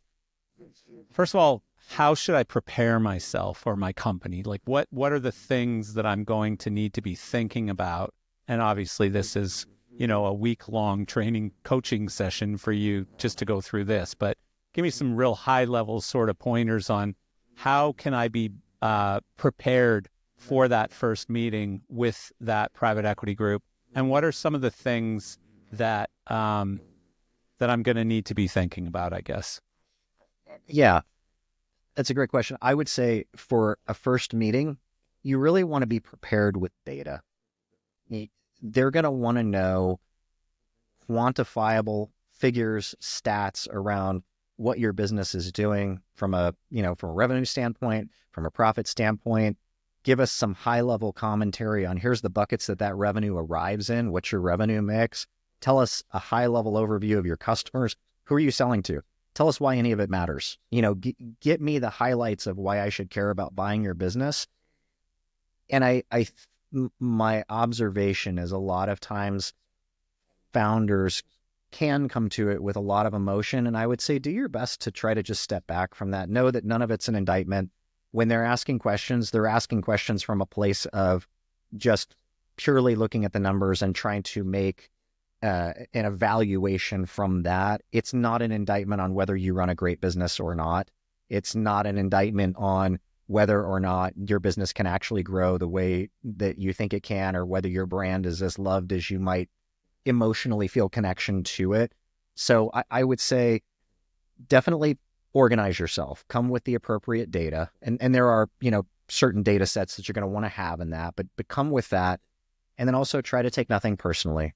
Just know that this is a conversation meant to understand the fundamentals of the business, and kind of try to keep yourself in that space, and you'll have a much better experience. And I would say if there was a third thing, be patient. Know that the process of either buying or selling a business has a lot of ups and downs to it. And if you haven't done it before, a lot of owners, whether they're on the buy side or the sell side, if they haven't experienced it, tend to think it's going to go really quickly. We had this great conversation. We're going to get an LOI in place, and then we're going to be done with this deal at the end of the month. And the challenge there is the more sophisticated your business is, and or the more sophisticated the PE group is, it's going to take a little more time. Yeah. And there's going to be conversations that come up where somebody might say something that feels offensive from an emotional standpoint. They'll They'll be digging into the numbers. And what you might hear instead is you're telling my business that it's bad, right? And I've spent 30 years working Your on this. baby's ugly. Yeah. Yeah. I mean, and so I would say be patient with yourself, be patient with the people that you're talking to, assume best intent, take nothing personally. And if you have some other data that helps convey your point, lean into that rather than saying, well, everybody loves us. It's a bit like going to the bank and saying, okay, well, why should we give you this loan? Well, because we're the best. Okay, well, tell me why you're the best, though. Give me something specific. I can Back hang that my up with a little bit of math, will you? hat. Yeah, no, I mean, it's such a valuable and perfect point that you're making about the emotions. And I want to ask a follow-up sort of question about that. But, so many owners have virtually every owner has slaved to build this business for sometimes, in the case of many of these companies selling, it could be 40 plus years, 50 years sometimes.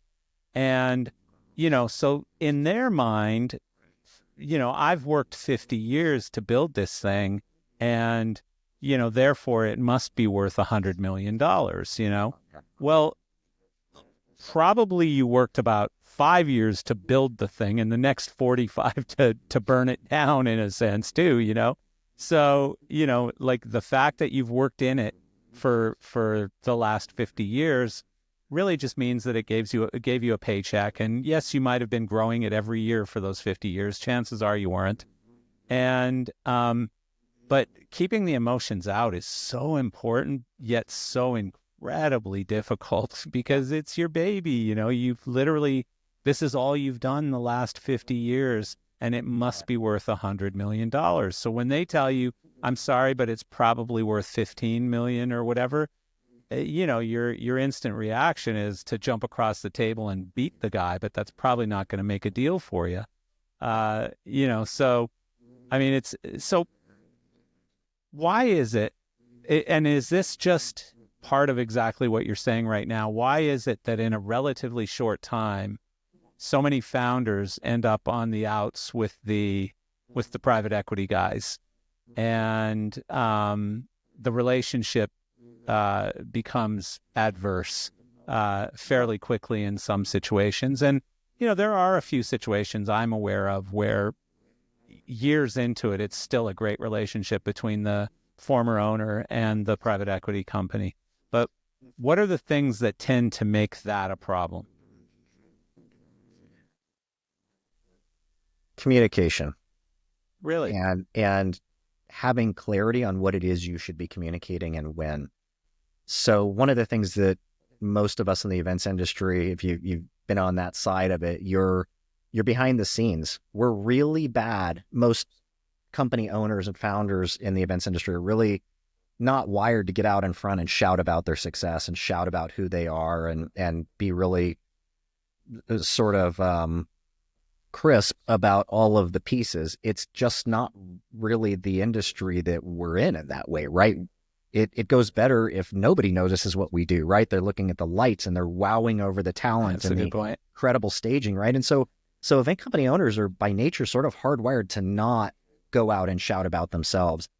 And they often have a creative piece about them that got them interested in the industry to begin with. Now, that's a divergent thought process from somebody who's going to be investing in your business. They're investing in your business to capture more market share, to grow a brand that they already have, or to experience and grow a brand that they would like to have. They want it to be a profitable add to their portfolio. There's very clean things that they're looking for. And where a lot of founders tend to start focusing more and more, because it's where they've always been, is that like, well, I love this piece of the business though. I got into it because it was creative, because I got to go to the shows, because I got to have the emotions and the feelings on the floor at sound check. And those were the things. And those are all great things. And so I find myself having this conversation a lot, which is, you've built a really great business, and we need to understand what makes that really special to you. And there's a lot that goes into that, but going through that process with a founder is honestly one of the very first things that I do. And the reason I think that's important is because when you're communicating back with a private equity firm on that, you can express to them, here is what they feel is really special about their business. Now you've given them context. Now you've given them something to look at, because otherwise, in the absence of that, they won't have an automatic appreciation by just looking at the numbers, right? Sure, you have a wildly profitable business or you don't, and that's great. And you can make a decision on that, of course. But I think that's where things start to kind of diverge for them. And then it just gets worse, because you have an ownership group that's saying, hey, you're not hitting targets. And instead of having somebody on the, on the founder side who's still participating in the business, maybe still, lead officer in the business, the whole cycle of reaction starts over. I'm reacting, I'm offended, I'm taking it personally. This feels like an emotional attack. And now we're writing stories. This is what we do psychologically as humans, right?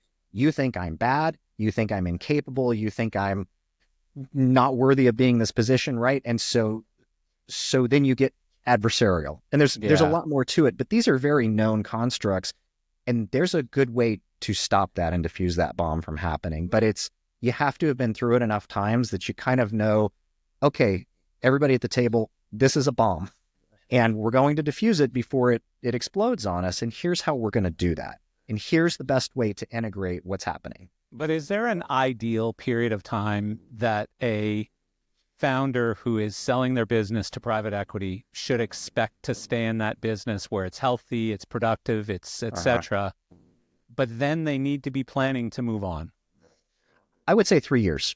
So three fairly to ideal. 5 years. If you're really loving what you're doing and it's a really symbiotic relationship and everybody's having a good time, then you might have a lot to offer in that 5-year period and being really engaged.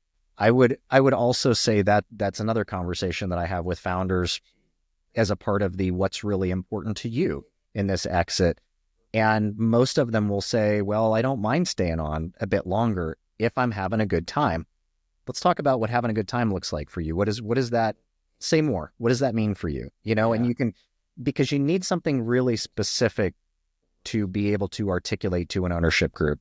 And what I usually find is you can measure it. Okay, so what's having a good time for one person is, I'd like to have 6 weeks of vacation off a year, and I'd like to sort of sprinkle that across each of the 4 quarters, and I'd like to not work more than X number of hours a week, and I want every Friday, right? Like, let's get really specific about what your ask is, because little stuff like that built up over time just creates that resentment between the PE firm and your ownership group that's saying, hey, that guy's never in the office. What's happening? Whereas that owner's expectation might have been, well, you bought my company. I'm sort of just here as a mentor / advisor to what's happening. And that is not a good place to be at that moment, because now you've got completely missed expectation. You've got an ownership group that was counting on hitting certain targets as key to them making the investment. And now the person that they entrusted to really run that ball down the field is now no longer interested in doing that. And that's, it's funny, not funny at all. It's a terrible, tragic story, but I won't mention any names or get into any detail, but I saw that happen in the very worst way. So the owner negotiated a deal where he could work remotely, and he could work remotely for, I believe it was 80% of the time he could work remotely. 20% of the time he'd be in the office. But they didn't define what that meant. And so got the big check and basically moved to another country. And so then they got into a bit of a pissing match and an adversarial situation, and it got a little bit legal. And in that process, it was kind of like, well, you weren't doing your job anymore. Yes, I was remote. And they said, yeah, but how can you be remote and run a team and a crew and a company and be a part of this thing and part of the success and everything when you don't even live in the same country? Well, that was what I negotiated. It was clear. It said, I'm going to work remote 80% of the time. I'll be back in June. Don't worry, And so, I watched this whole thing unfold, and both sides were right and both sides were wrong, which is probably a perfect shitstorm. At that point, it was just a perfect shitstorm. Like, nobody was going to win. Nobody was going to come out of this alive. It was just going to be a disaster. And that's how it ended up. It ended up they finally fully separated, and there was a battle over, what some of the deliverables were meant to be, and that got resolved in the courts, and the deal ended really ugly, But it was sad because it was all based around something that I think both sides thought they had perfect clarity on, but neither side did, in a sense. So give me, we've talked for way too long already, so I'm going to give you an out here, but give me 3 big takeaways. We've talked about 100 different things, but give me 3 big takeaways. If I was so bored that I listened to Todd and Marcel talk for 2 hours and 6 minutes right now, give me the gold that I can take away from this talk. I would say, I guess some things to think about in this year. If you're a founder, if you're operating a small business, under 25 million a year, and you're in that place of wondering what the year is going to hold, what I would say is, no matter where your services are, no matter what market you're in, invest in yourself. Always be growing and learning, and surround yourself with people who bring that same respect and focus and sense of urgency to the table that you can have as partners.